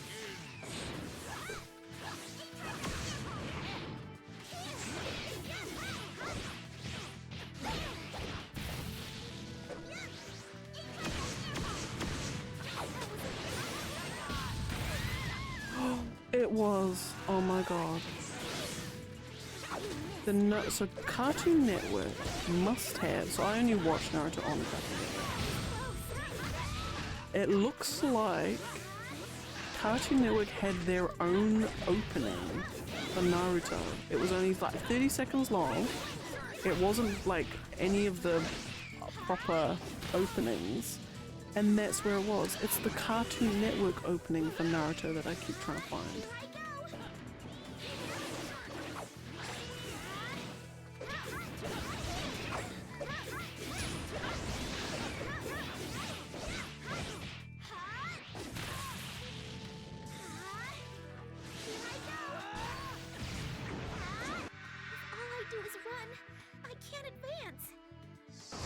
And it had little bits from all of the arcs. It's got tuning, it's got Tsunade, it's got the first one. Oh my goodness, there we go, I found it. Naruto opening Cartoon Network. It's got no lyrics to it, or unless unintelligible lyrics that I can't seem to make out. But that's the one opening that I remember the most. Out of all the openings, that's the one that I think of when I think of part 1 openings for some reason. And it was fucking Cartoon Network. God's sakes.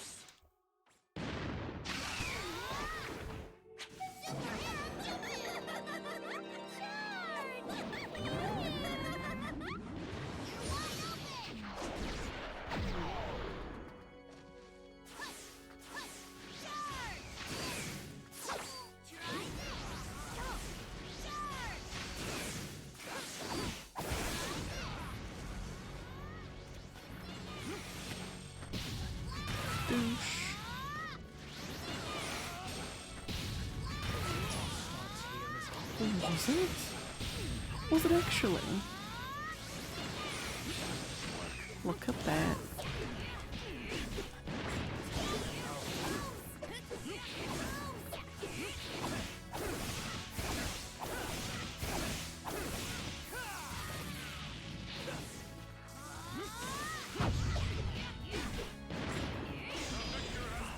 Yeah, peak 2005. God. How old would I have been? Yeah, like 8, 9. God damn.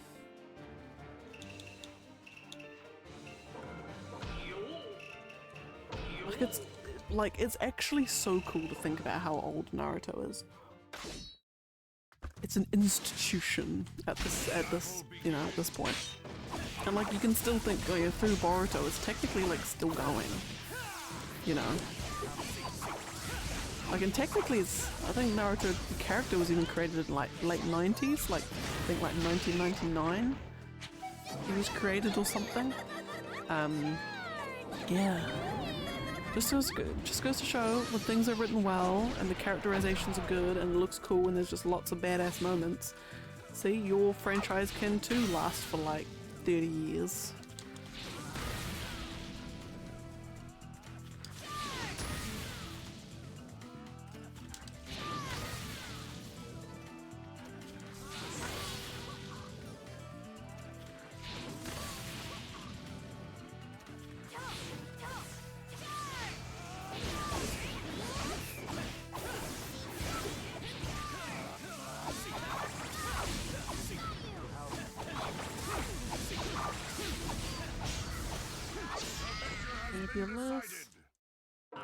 How did you both last through the fillers?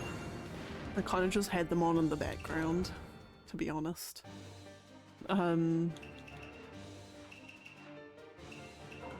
Yeah, I had them on in the background as I was doing other things, so I was kind of like paying attention. Like, I think I had them on, I was just playing Minecraft, so like Minecraft I didn't really have to even pay attention to Minecraft.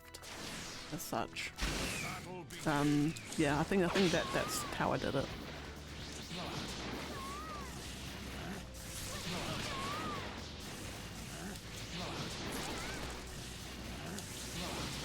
So like on the Naruto Part 1 filler, so there's a filler, I don't know if you've been shown or told yet.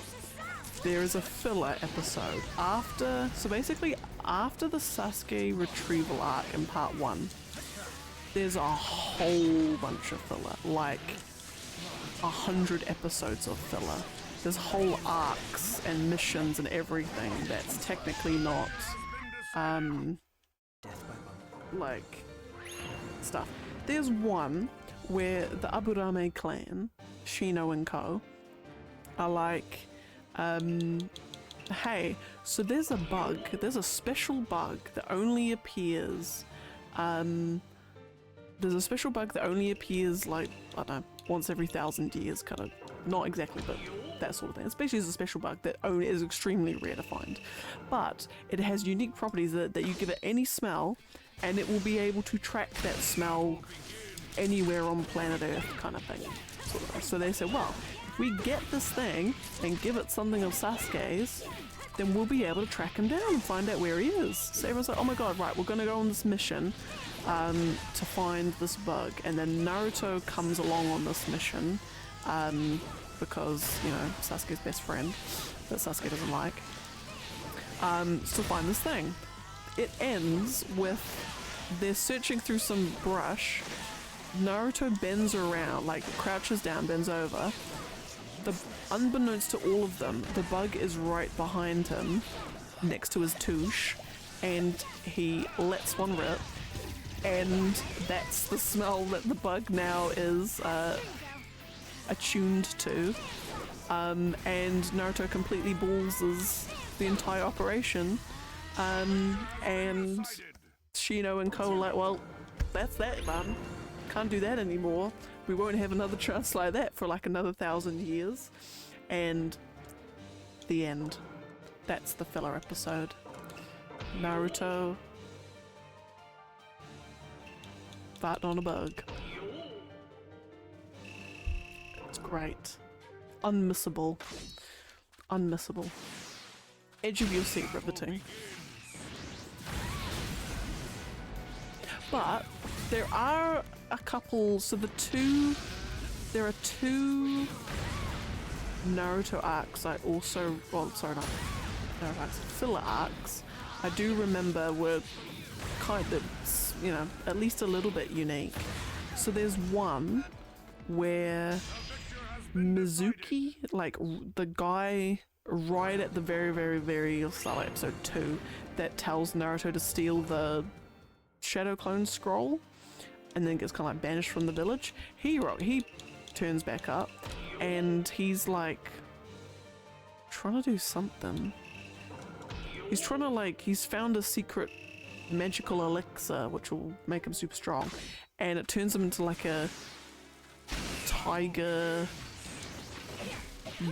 animal thing. He gets like tiger skin and stuff. It's really weird. Anyway, and then he fights Naruto, or he fights someone and then gets defeated, and then he just slinks off again.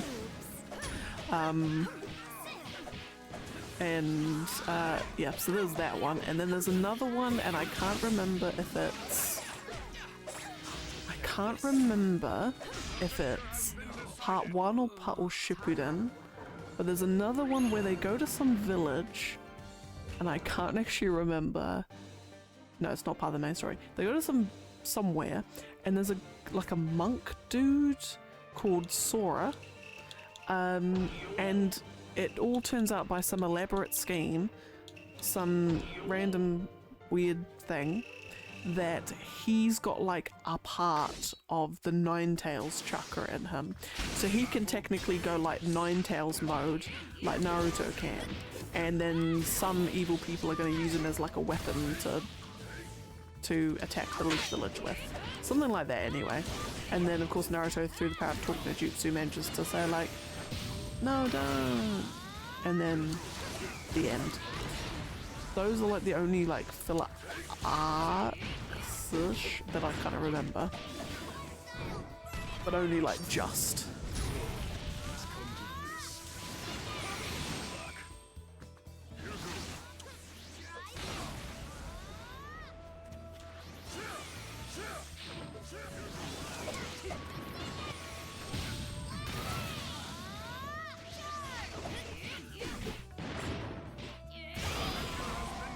Lovely.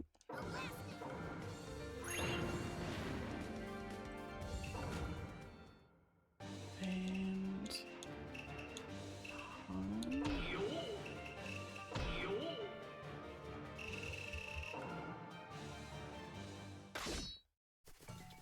by 81. Battle begins.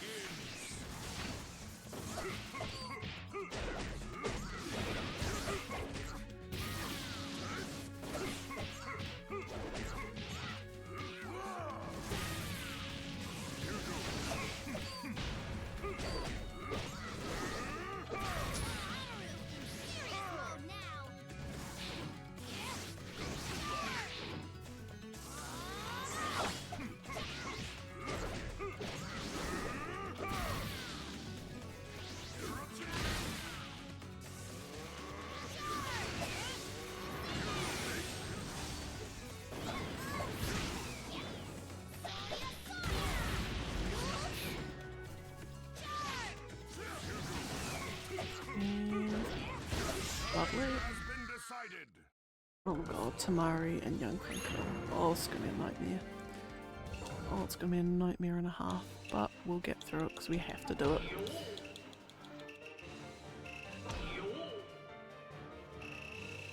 Okay, so this will take us to 757. Battle begins.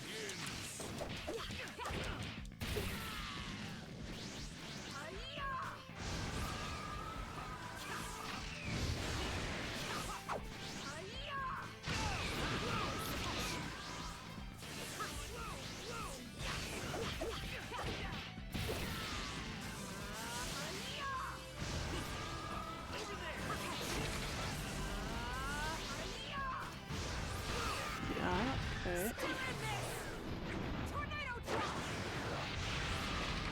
Might do another one.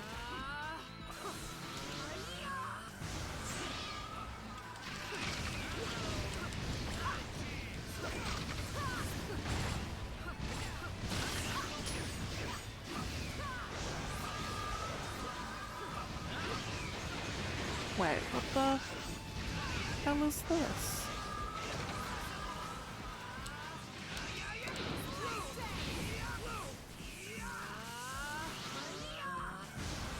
There we go. Do you think Sasuke's beyond saving, or do you think Naruto and Sakura's goal in trying to get him is justified? The victor has been decided. Question.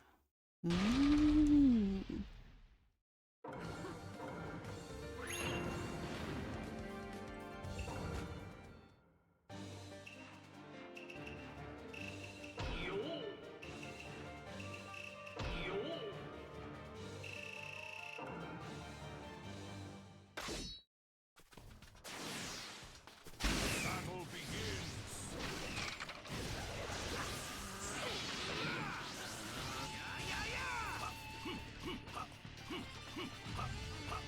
You're mine.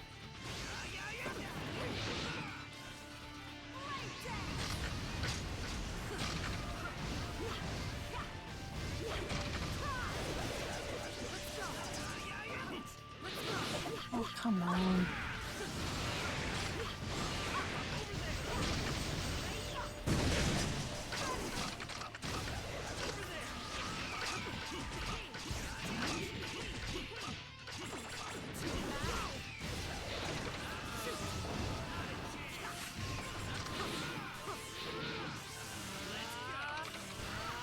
Okay, lovely. I don't know what the whole arm thing was.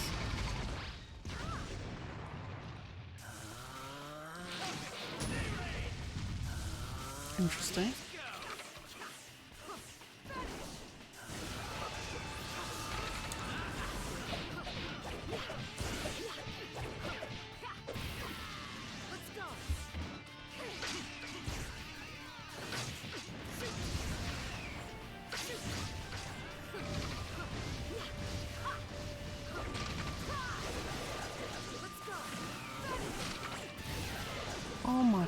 flippity flip's sake, this is ridiculous. I'm almost just considering just losing this fight.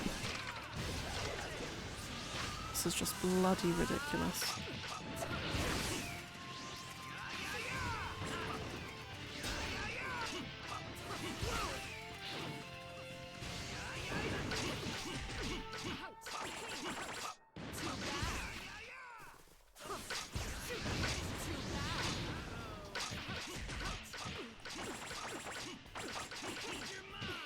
Oh, for goodness sake. Sorry for my colourful language. Third Raikage and Kimaro. Ah. Interesting, Mokorich, that it's in this arc that you start not liking Sasuke, because I would say it's a little bit later that I'm like, okay, not feeling it now. I'd say it'll be towards the end of the last Samurai arc. Then I'm like, okay.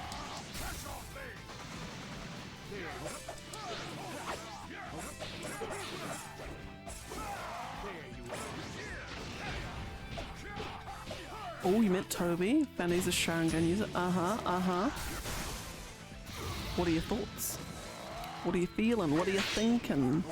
Do you have any ideas? Do you have any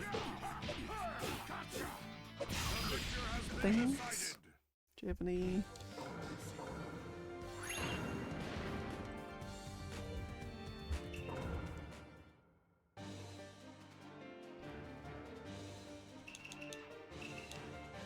Ooh, I like it. I like it, like it. I will say nothing.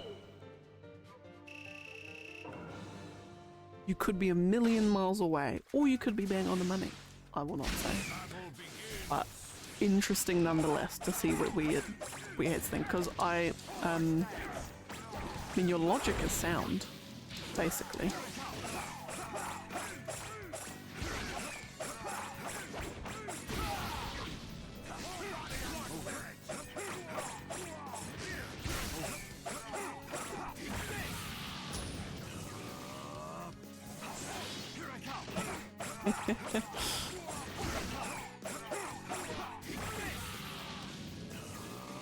Yeah.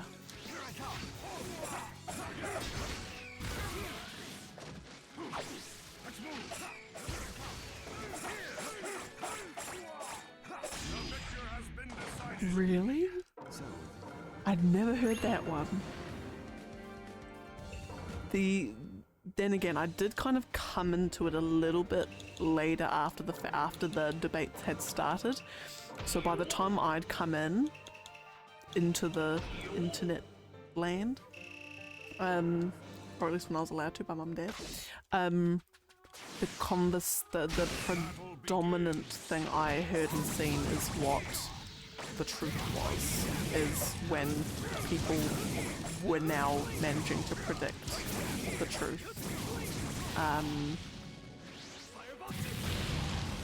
And that was kind of my, when I sort of saw the main theory, I'm like, oh yeah, that's the one that makes the most sense to me. And then, yeah, ended up being everyone was right. But yeah.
Yeah, favorite. The next two arcs coming up are going to, yeah, your view on things. Your world will be torn upside down. Your worldview will be shattered. Everything you knew and everything you loved will be turned on its head. Not really, but kind of actually. Pony's still Kakashi. Nice, nice, nice. Always good picks, always good picks. Right. Oh no, this one.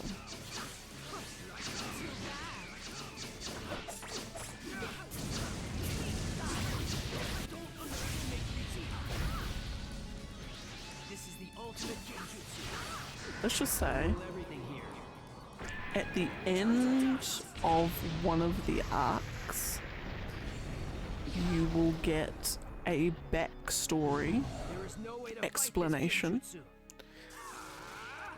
with some, I guess, some details still left out-ish, but, you know, still a backstory explanation that will make you love a character so much more. And is like the one thing that kind of like solidified them as like just amazing.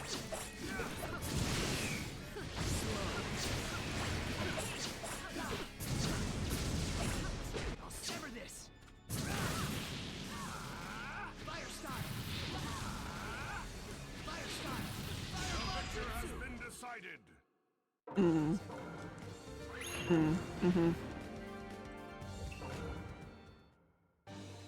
Yep. For a reason, well, there's 1,000 reasons, but you'll get to a point where you'll understand. You'll just understand. You know exactly who it will be, and you know exactly why, but we can't say. But yeah, it's someone you've met before. Let's just say that much. It's not a new character. Oh, it's just so exciting. It's just like I'm not even watching it with you guys, but it's just so exciting seeing this all develop, like play out in real time, like being able to kind of like third wheel it almost in a bit of a way, but you know, like just hear about someone's journey through Naruto. Oh, it's fabulous. It's just, thank you so much.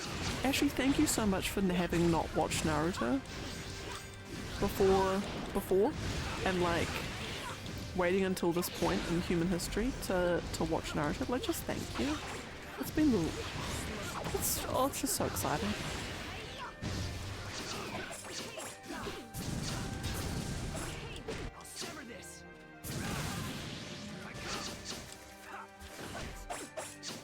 Good night, my gorge, good night. Have a fabulous one, have good rest, sleep well, stay hydrated. I'll catch you around.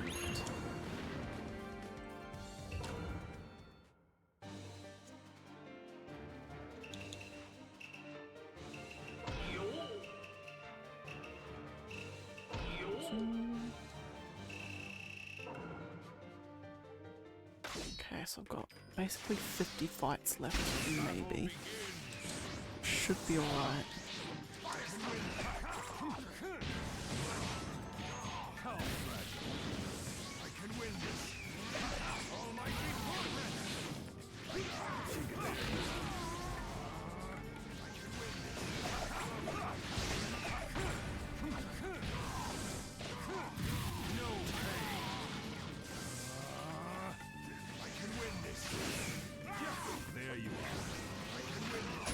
Oh my god, I can feel my tummy grumbling already.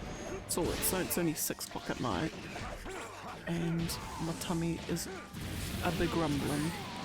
But the boy should be cooking up some steak on the barbecue, and then we've got some nice chips with mozzarella cheese on top, and then some salad, because you need some salad so you're still healthy.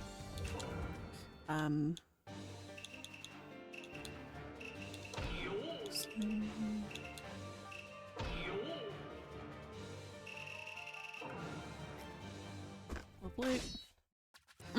Ash, question. I'm just trying to think back into things that have happened that I can now ask questions around.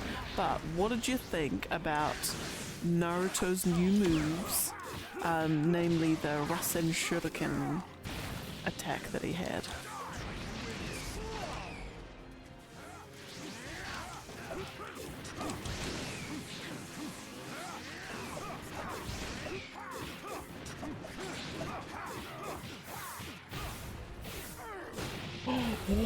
Oh, that's right. How are you finding it so far? Like, and I said it before, but there is no shame in using a guide. I definitely did with that game. There is so much hidden stuff. There is so much secret stuff. There are so much things you would have no idea was there unless you, like, a guide was telling you. So, you know, how are you finding it?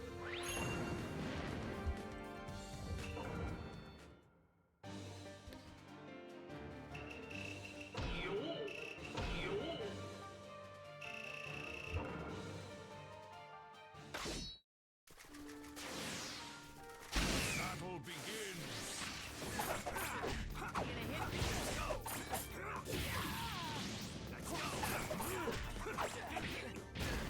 Study again. Sorry. Let's go. I can see it. Sorry. Let's go.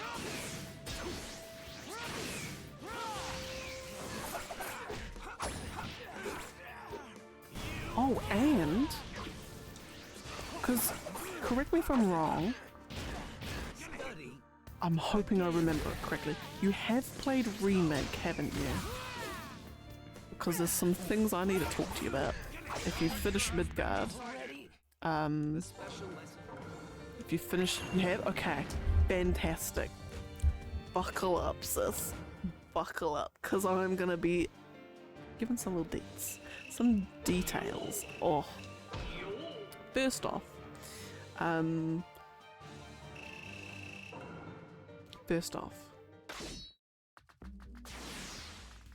so obviously you've noticed, or you may have noticed, there's some differences between the OG and Remake.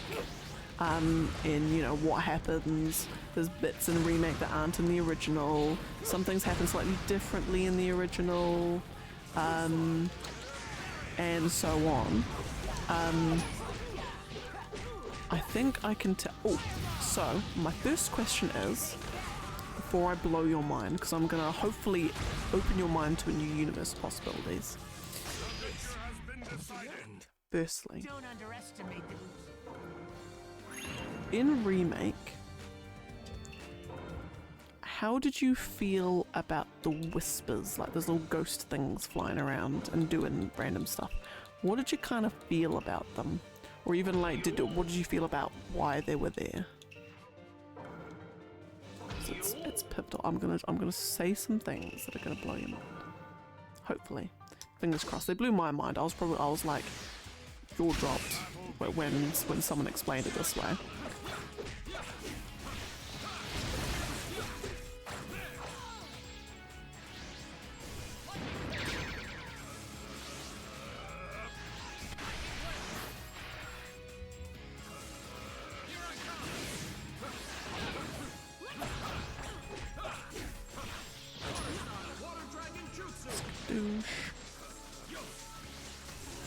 Because like one of the things that a lot of people complain about in Remake is the whisper ghost things, because they're like, they're just annoying. They keep getting in my way. What the hell are these things doing? Can you not?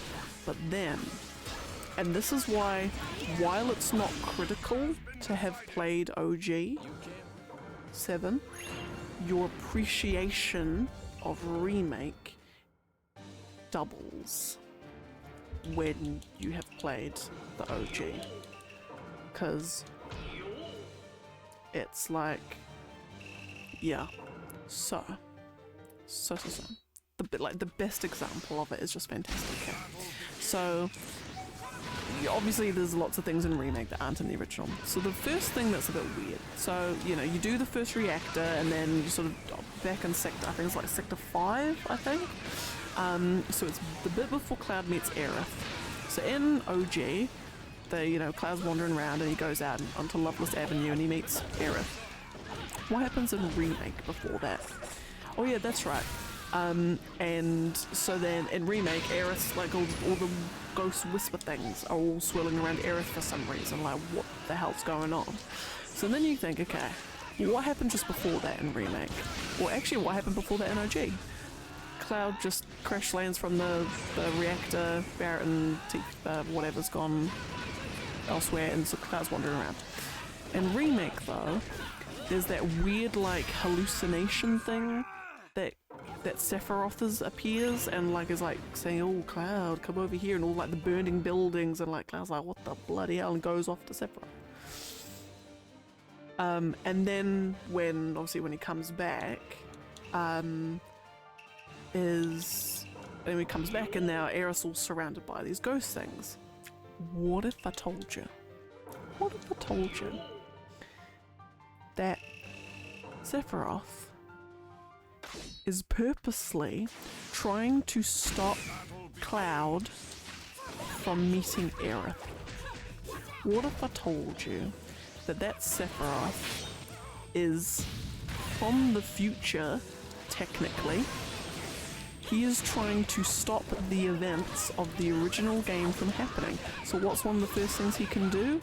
Stop Cloud from meeting Aerith. So he's like, okay, Cloud's about to walk out and meet her at this point in time. I need to stop him from doing that. So I'm going to stall him. So by the time he walks out onto the avenue, Aerith's already gone.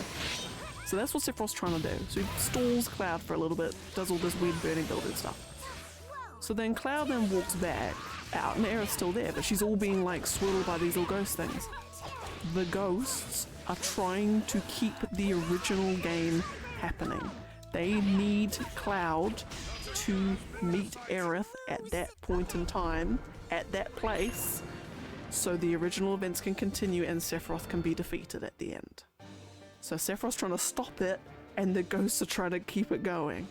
So it's this like throughout the game, anytime the ghosts are doing something, it's because Sephiroth has started like a butterfly effect, chain effect, by doing things with characters or influencing events in such a way that OG game events aren't happening. And the ghosts, whatever they do, is trying to right that. It's trying to correct that as much as they can. And I'm just like, oh my googly moogly. So then the next bigger one is whatchamacallit.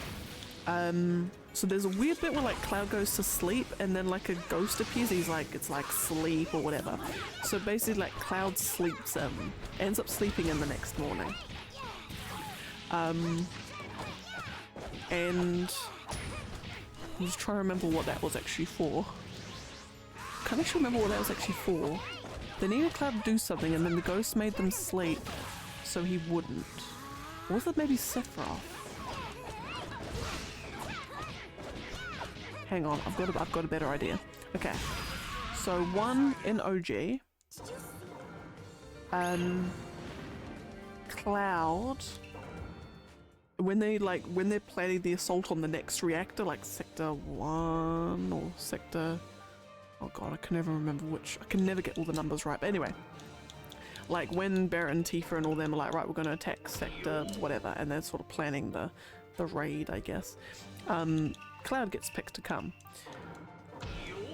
In Remake, I can't remember what causes them to not do something, but there's some reason why they don't trust Cloud, and they're like, sorry Cloud, you're not coming on the mission.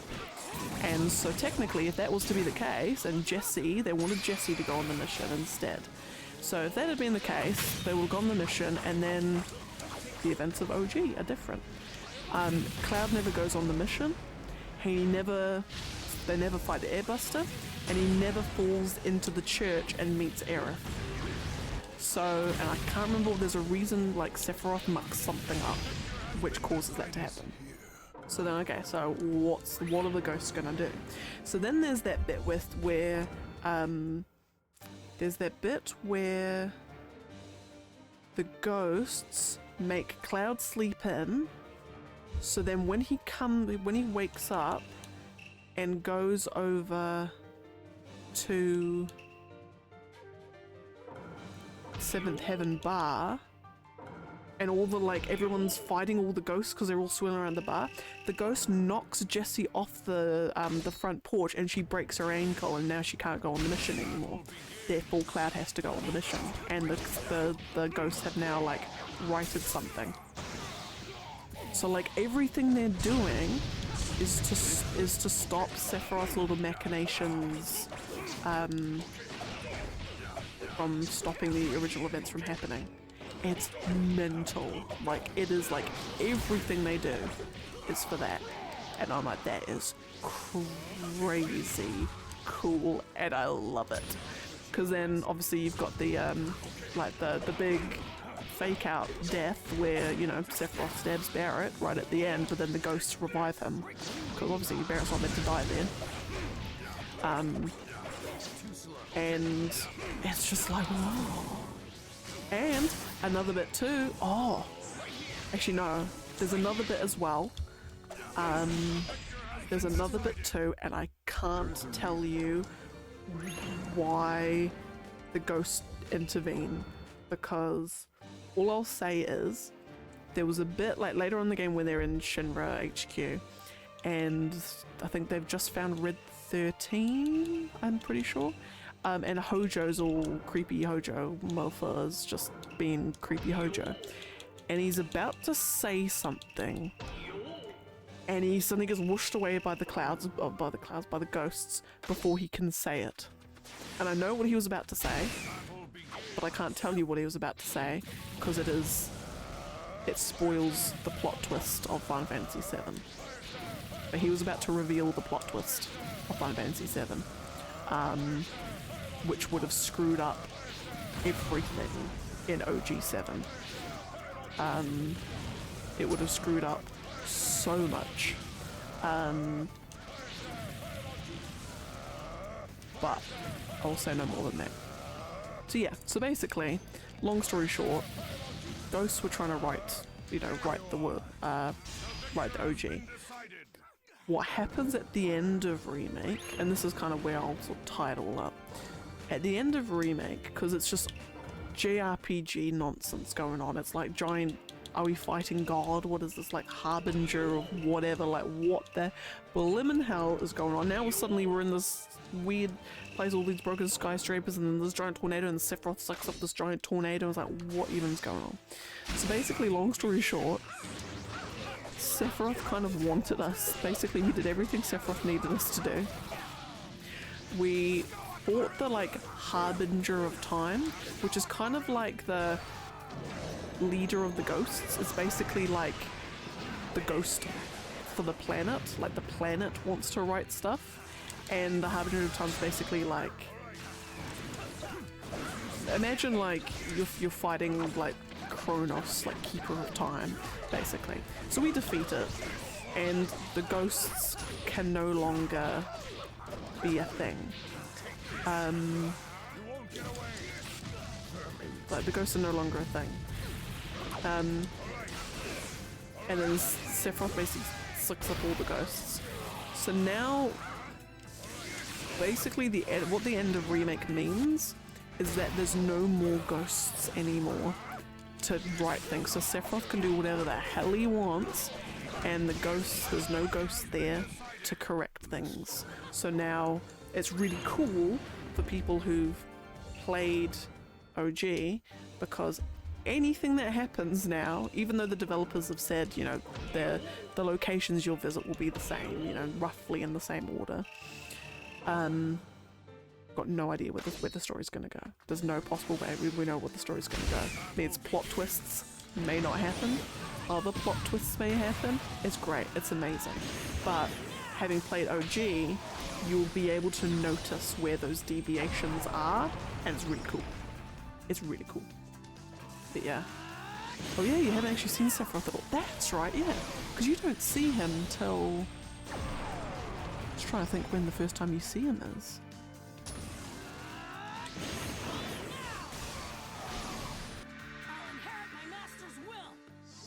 think the first time you see him Has been decided. will be when you learn his backstory, I think. No, I lie.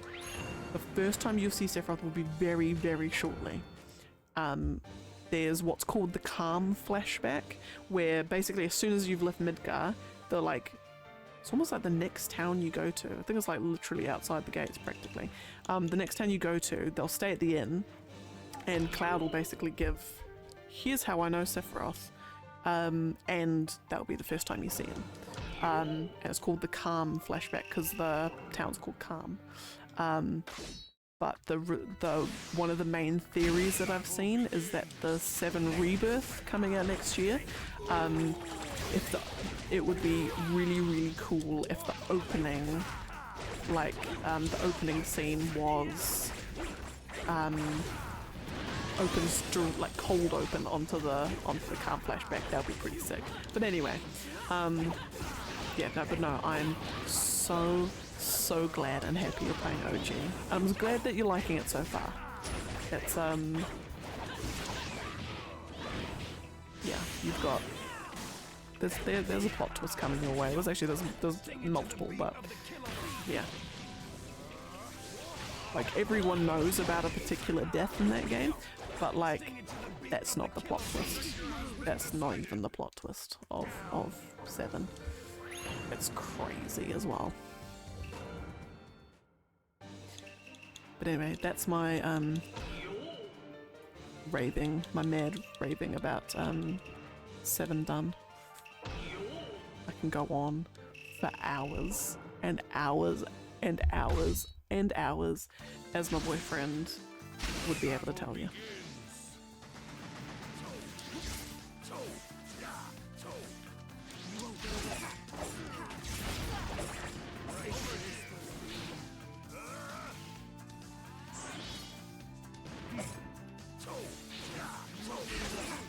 And I've just realised I have not run an ad yet when I should need to be running an ad.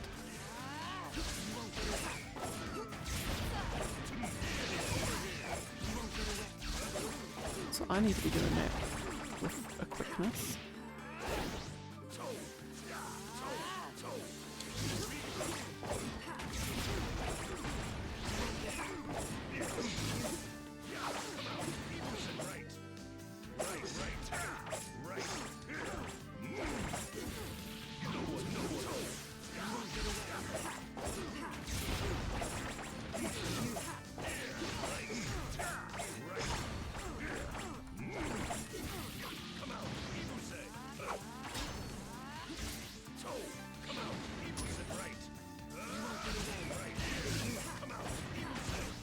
Oh my goodness.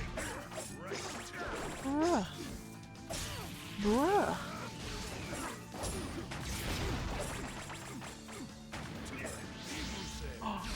Oh my goodness, I lost the front. Well, mark that as guys. The powerless must bow before me. The victor has been decided.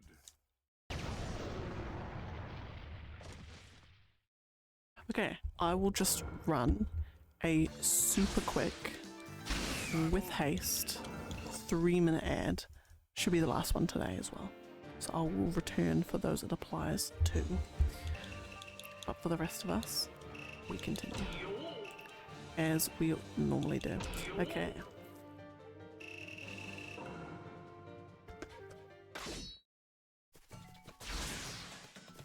Battle begins.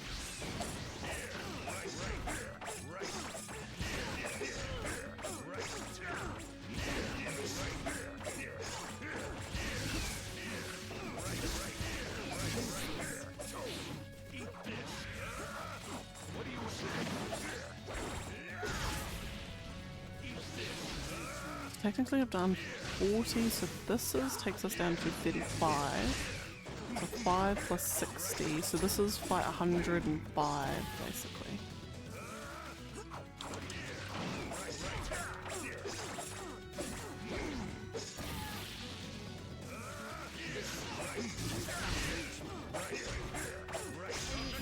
Been decided.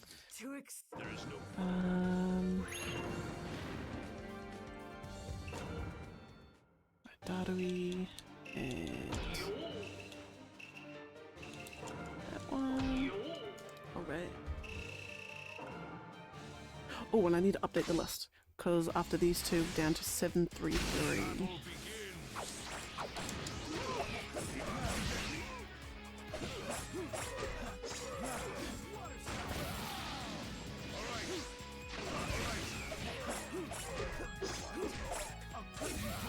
Right.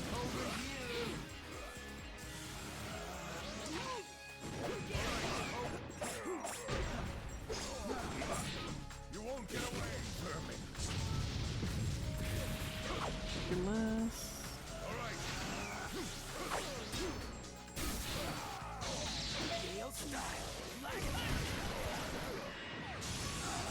Yeah, it's funny because there's a guy on YouTube, and this was like years ago that I watched, so I don't know if he still does them or if he's still even making videos. I think he's still making videos.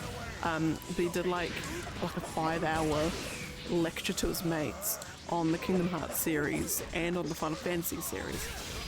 And it sparked this like brainwave because I'm like, well, I love talking, and more importantly, I love talking about my favorite things, my favorite franchises. So I was thinking, because me and the boy have very different interests when it comes to, very different tastes when it comes to games and films and things. He would probably never play a Final Fantasy. There's a couple of Final Fantasies that he's sort of been like, oh, that looks pretty cool. But otherwise he's never been a Final Fantasy fan, definitely not a Kingdom Hearts fan. And I don't like Walking Dead and his shows because I just find them drearingly boring. Eye-wateringly boring should be a better euphemism, a better metaphor. So I'm like, well, even though he's never gonna actually play any of these games, it would be a shame to deprive him of the incredible stories and incredible things that he's missing out on. So I'm like, well, you just sit your little tush down on the chair for like 6 hours and I will hand deliver you a lecture series. So Final Fantasy X and Final Fantasy VII,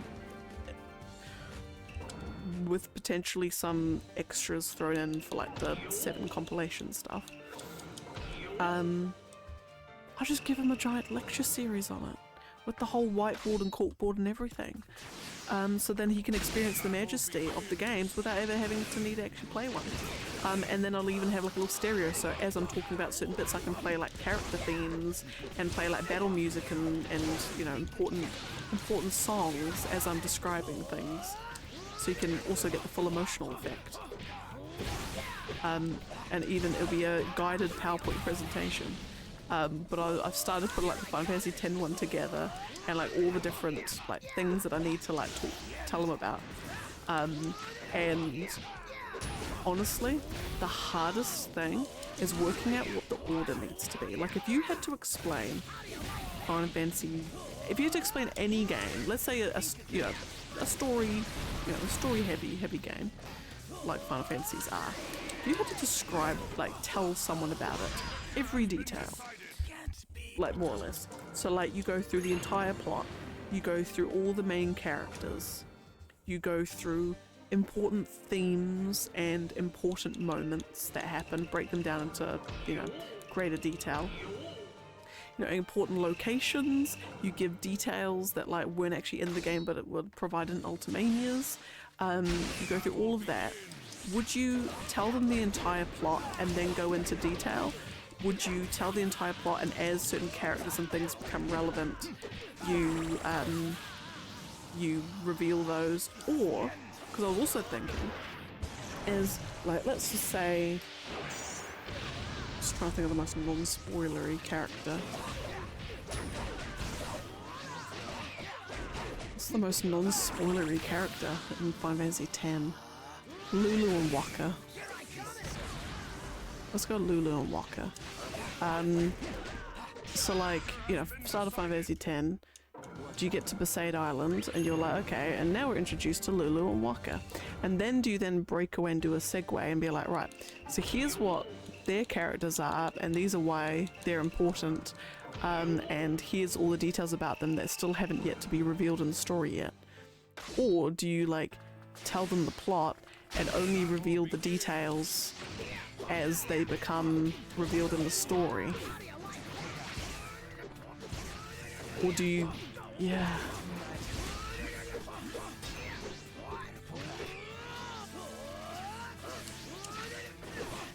Yeah, it's like, it's the structure of it. And then the thing that makes it way more difficult, like if I want to do a Final Fantasy VII one and include the compilation stuff, it's like, great, I've got to talk about Crisis Core and Dirge of Cerberus and Advent Children and Before Crisis and Ever Crisis and what else? There's another one as well. The novelizations, Tale of Two Pasts, On the Way to a Smile, The Children Are Alright. I've got to go through all of those because they're all like all intermixed and weaved. Oh my goodness. But then just like, yeah, I don't know.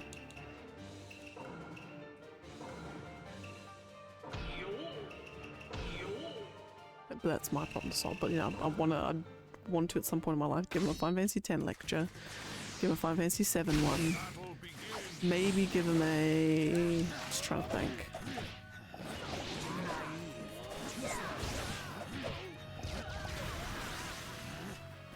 Potentially even give him like a zero escape one as well. Potentially even give him a Naruto. Oh, maybe I give him a Naruto one because as much as I really want the boy to watch Naruto, and like it. In fact, that's what okay, because I actually probably need to do that. The boy actually hasn't watched any Naruto. He's seen. The only thing that we've ever shown him was we were having like a catch up with mates, and all of them watch Naruto and big fans as well. And so we showed him, and they were talking about the Rock Lee and Gaara fight. And so we showed him snippets of that, but then because you've got the giant flashback in it, and he was like, he wanted like fast forward through that. But I'm wondering, would he mind as such if he was like watching it for real? I'm not sure.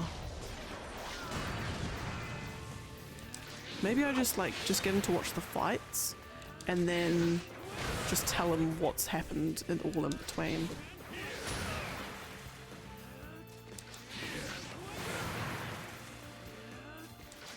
Because the boy does not like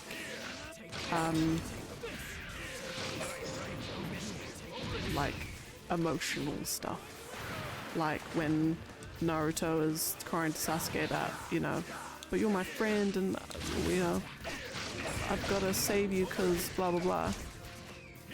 He would just be like, oh my god, can you stop, this is just so cringe. Like, and that's why he's not one with the Japanese sensibilities.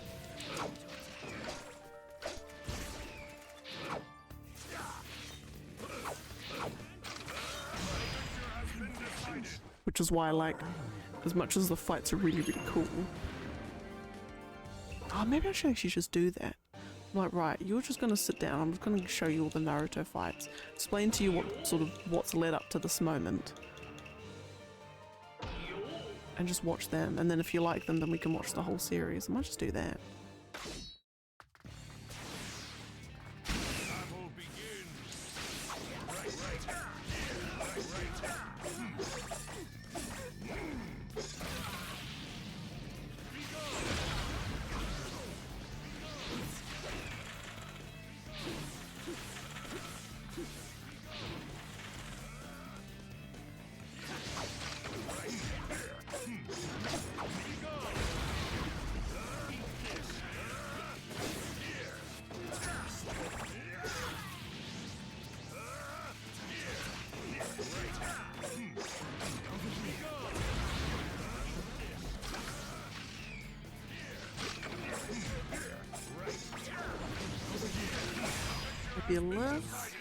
Fabulous, fabulous, fabulous. Okay, where are we? We're at 27. Oh my goodness, I need to update the list. 1 second. 1 second, 1 second. Technically now at 27. Bam. Okay, we've got young Gata and young Tamari.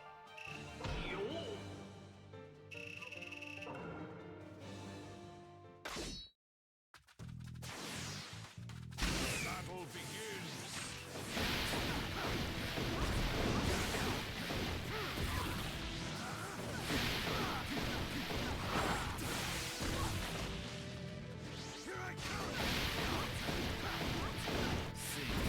I might actually do ultimates and see if there's a custom one for these.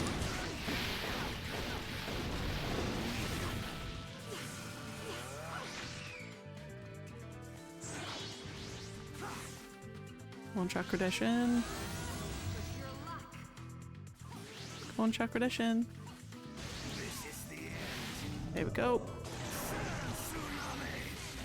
I will work to Nope. become Kazekage as an individual sand ninja. Giant sand barrier! The victor has been decided.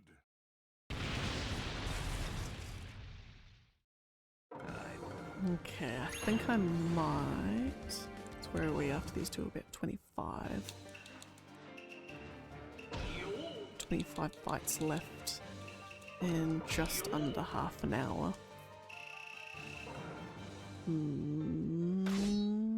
Yeah, I might actually just go all the way to 700.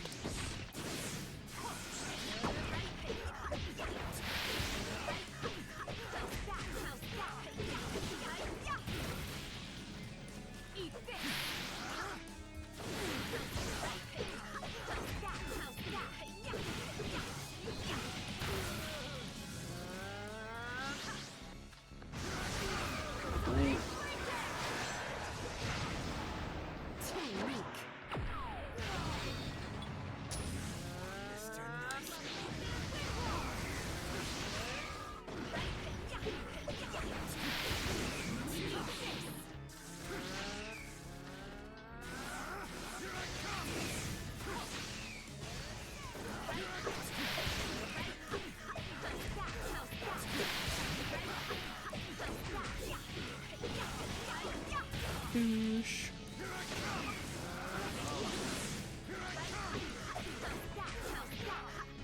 Blam, blam, blam. Fabulous. Okay, Kushina and Tamari.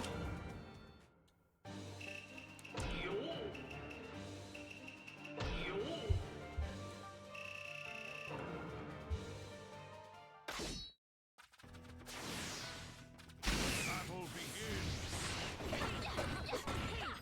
Take this!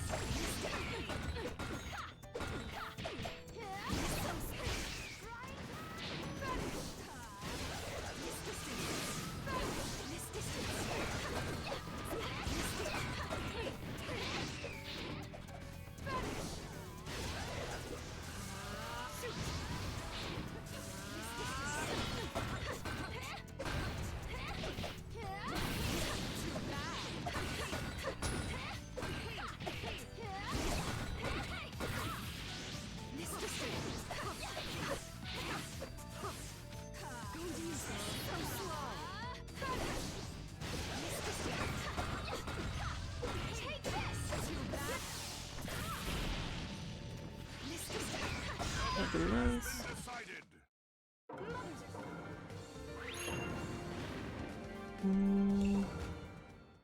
Yeah.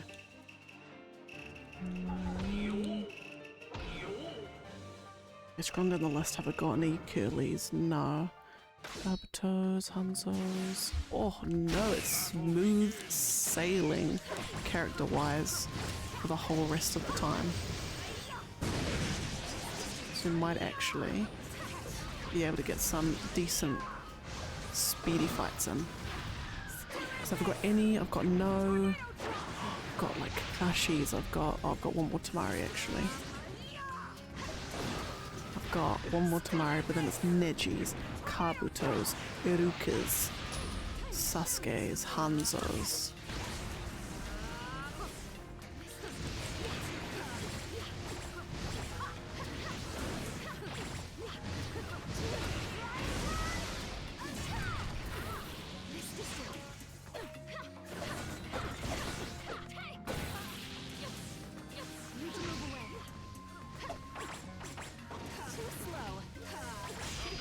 Fabulous. Alright, Sakura and Masked Man.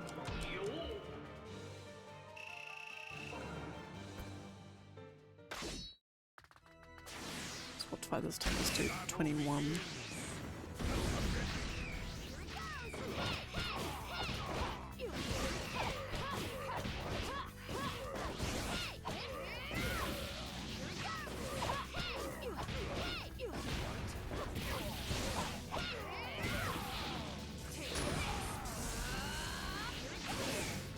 The AI is most definitely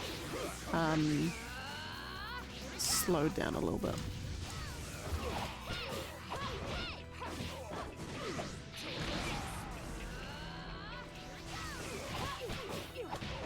Beauty.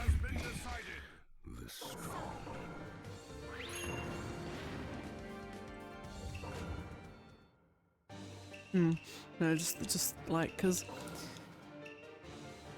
yeah, as much as I would love the boy to be as into Naruto as me and others are, I just know it just, I think the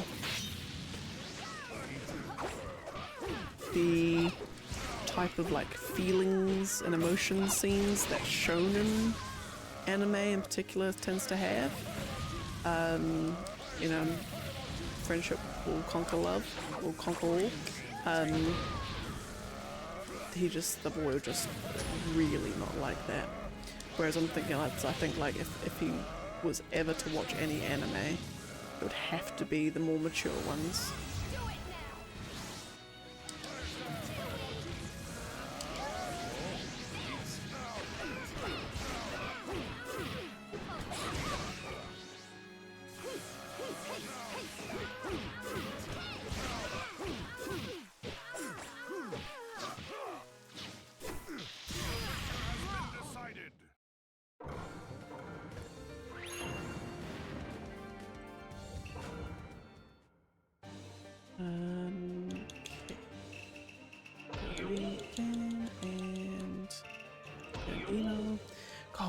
We must be coming up to like almost finishing Sakura, the Masked Man, potentially even like young Ino to some degree.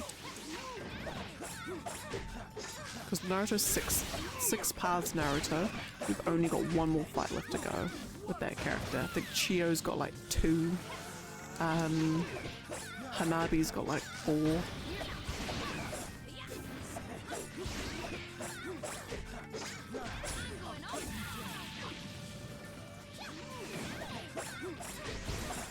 Like Kakuzu and Hanzo were the 2 characters that I had the least, or I'd done the least amount of fights with. But now I'm doing far more with them, obviously. It would make sense that the randomizer would put them in the pool a little bit more. So got a higher chance of being added.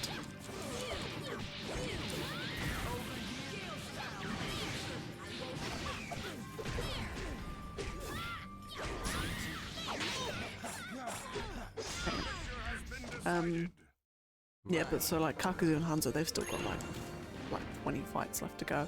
Everyone else is in like the late or the early 10s, if not like 5.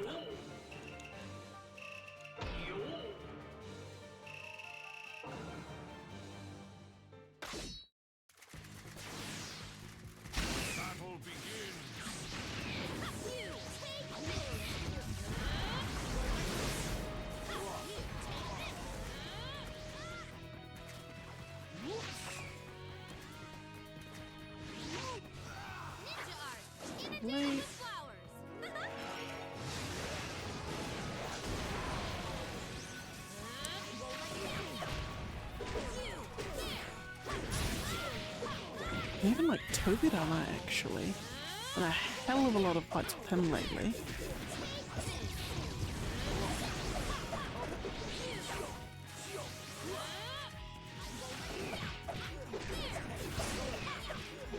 Beauty.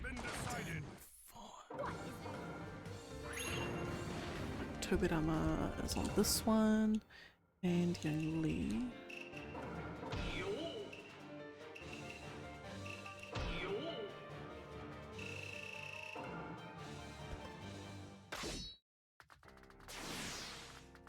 Battle begins.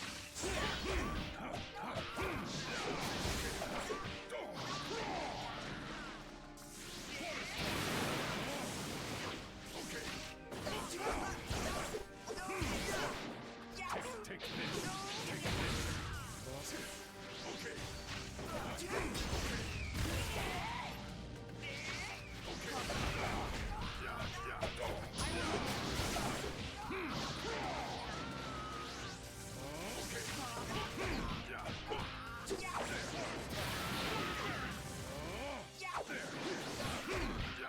Goodness. Decided. New challenge.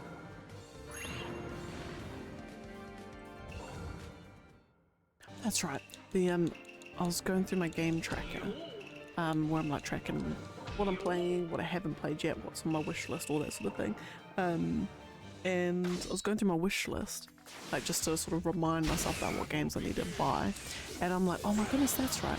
At the end of January next year, there's that Grand Blue Fantasy relink. And it looks incredible. It looks like what do you call it? What do you liken it to?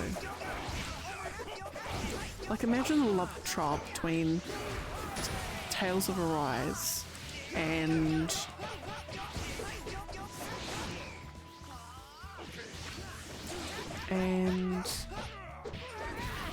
Love Trial between Tales of Arise and the Trials of Mana redo thing. Like a mix between those two, like super anime art style, but like real-time combat, really flashy moves, like real flashy moves. Yeah, and hopefully like good style Dragon Quest 8-esque open world.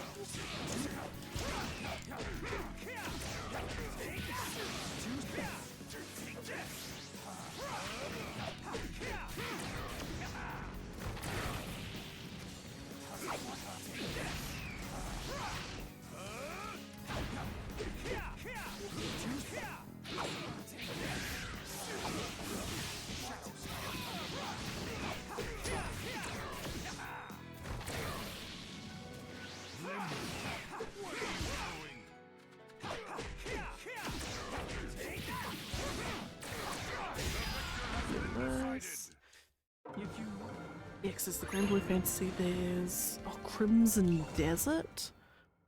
I keep forgetting that like a proper trailer for that game exists, and just how utterly incredible that trailer looked. And if it was actually as good and as crazy as it looks, I've got no words. It's just got everything. It's got horse riding, and the horse riding looks fast and like super cool to control. It's got like flying. It's got weird fantasy-ish stuff. Like, I mean, if you played Black Desert, then it's got very much elements from Black Desert. It just looks incredible. Maybe that's what they're going for. If Black Desert was a single-player RPG, maybe that's what they're trying to do. That'd be lovely. Because the one thing about Black Desert, because I played it first on the PC, and then me and the boy got it on console. We wanted to play a little bit on console together. The one thing about it, and I actually preferred playing it on the console, because the combat looked like it was really fun combat, like the sorceress class that I played as. I'm not even sure if it was called Dark Sorceress. I think it was. Like it was cool. It was like melee magic. It was really. It just felt really satisfying. It was definitely easier to do on a controller than it was on a keyboard. But like it was actually pretty decently fun. Actually, now that I think about it, as an MMO.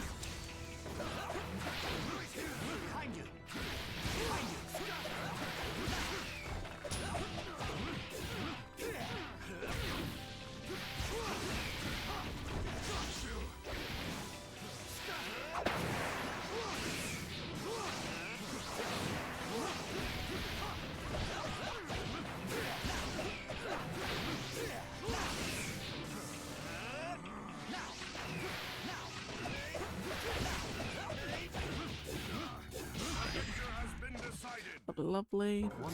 Yeah, no, I'm just trying to think why I didn't carry on with Black Desert. Was it because I was already playing? Might have been because I was already playing Final Fantasy 14 at the time.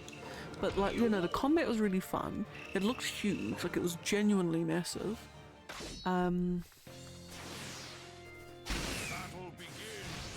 know why it was. Oh, there's a lot of just like confusing elements, I guess. Like the the gathering point, like harvesting points stuff was a bit odd.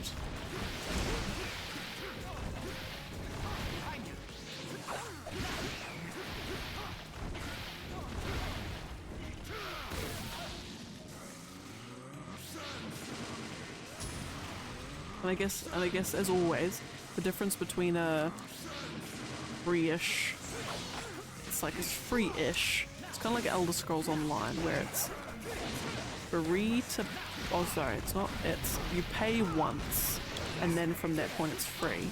But it's just, when you've just got like microtransaction stores in the game, it's just like dangling the golden carrot in front of you and saying, ooh, if you just give us $50 more, you'll get this. Whereas, you know, Final Fantasy 14, where they're like, yeah, give us your $20 a month and we'll chuck nothing microtransaction-y in the game. If you want to buy additional stuff, great, you can. Just pop on over to this store. But beyond that, there's like nothing. Like not a mention of a single microtransaction thing. And it's all cosmetics as well. And even without those, you can still get really cool looking gear in the game.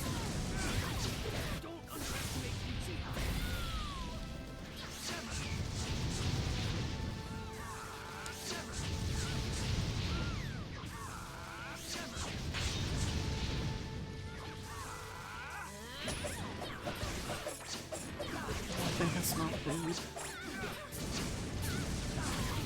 I'm hoping that's food I smell. That's making my tummy really hungry now.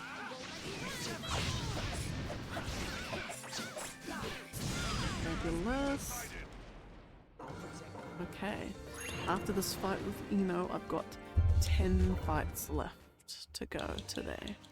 Which would take me to 701. Because it is a 701 because we're in odd numbers still.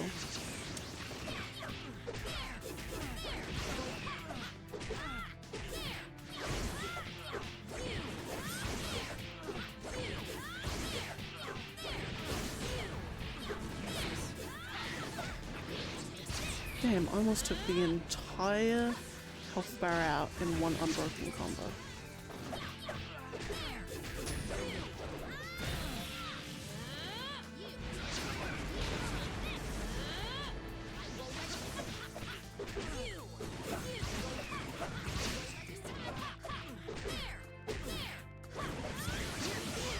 Beauty! Lovely jubbly. Okay, Tamari and Hanzo. I've actually got a few more Tamaris to do actually. Ooh. This will be fun, not.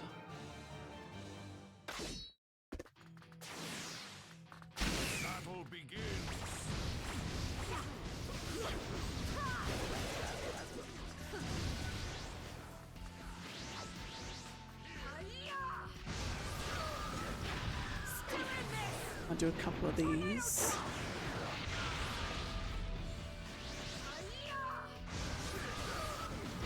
Just cause it's like the only consistent damage I can do with her. Oh, I might actually do one more. Kind of like with 10-10. Just have to do like three alternates just cause, oh god, long range characters just awful. Long range and puppet characters in this game. The only exception being Sasori is kind of okay.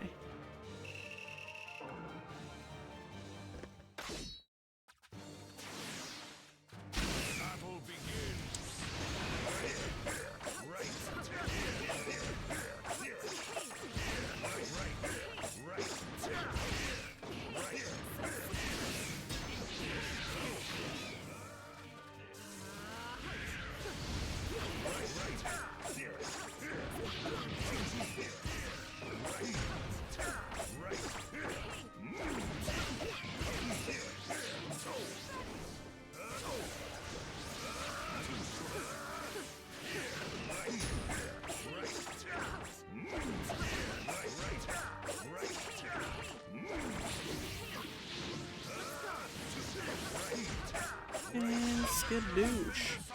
Easy peasy. Right, we're getting through these fast now. It should be fast to the end. I'll see how, depending on how fast I actually do go, I might actually get us down to 699. Potentially. Which actually doesn't sound like a bad idea.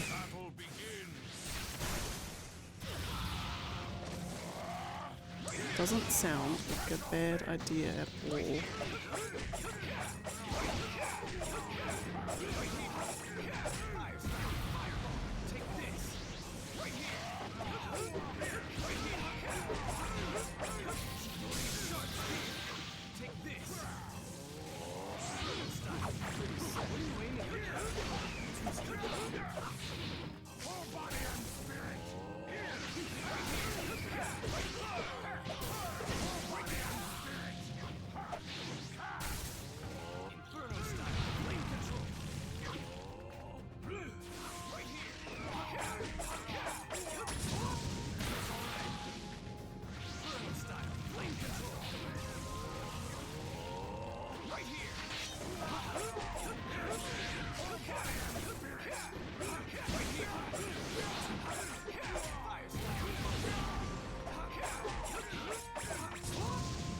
Douche.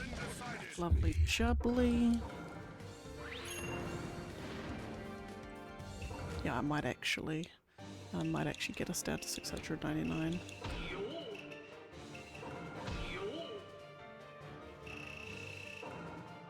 That's what will that be? 141 fights. It's pretty decent. Right there. Right here.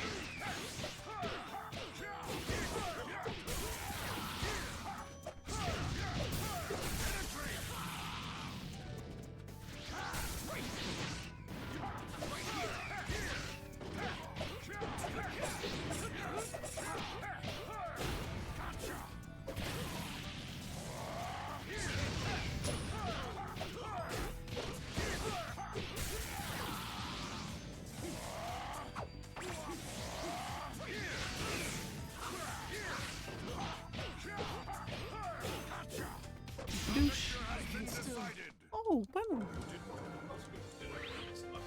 Oh. As a...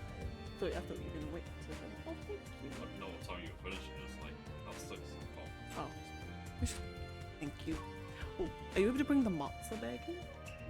Thank you. Got lovely dinner. Which I might actually just leave and finish these fights up. Hmm. Yeah. Yeah. I'm like literally like the last like 4 fights. Okay. Yeah. Thank you so much.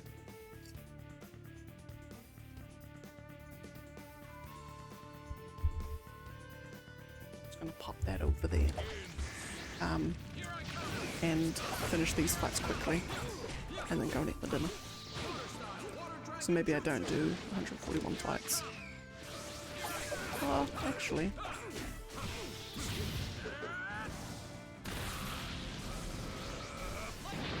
Maybe I just finish these quick.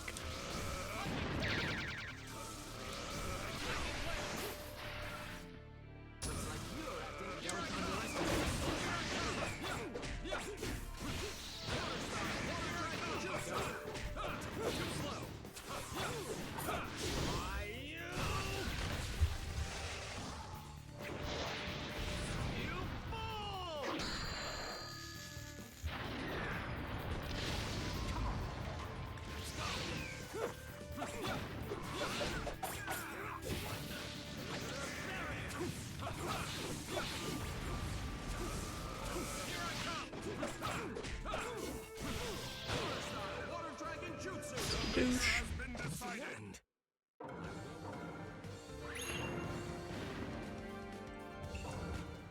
Right. Cut egg, Kashin. I might actually finish it here. Potentially. 135 fights. Oh. Yeah, well. This will be my last fight, I think.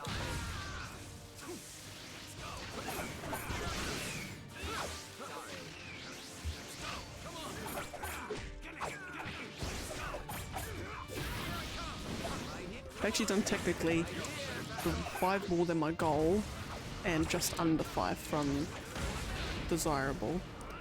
So that's actually, I'm not under, which is the main thing.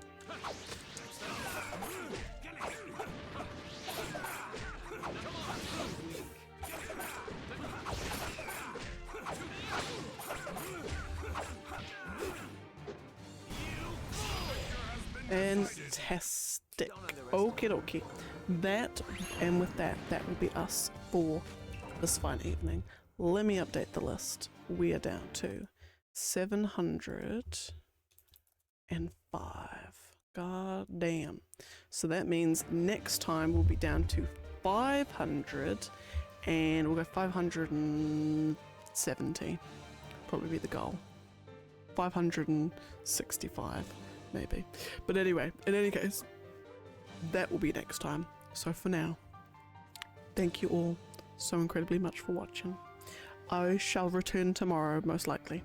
But until then, take care, drink lots of water, eat lots of ice cream, get yourselves a special ice cream bowl so it's like an experience when you eat the ice cream. And stay rested and hydrated and lovely and fruity fresh and fabulous. And I'll see you all later. Take care and bye.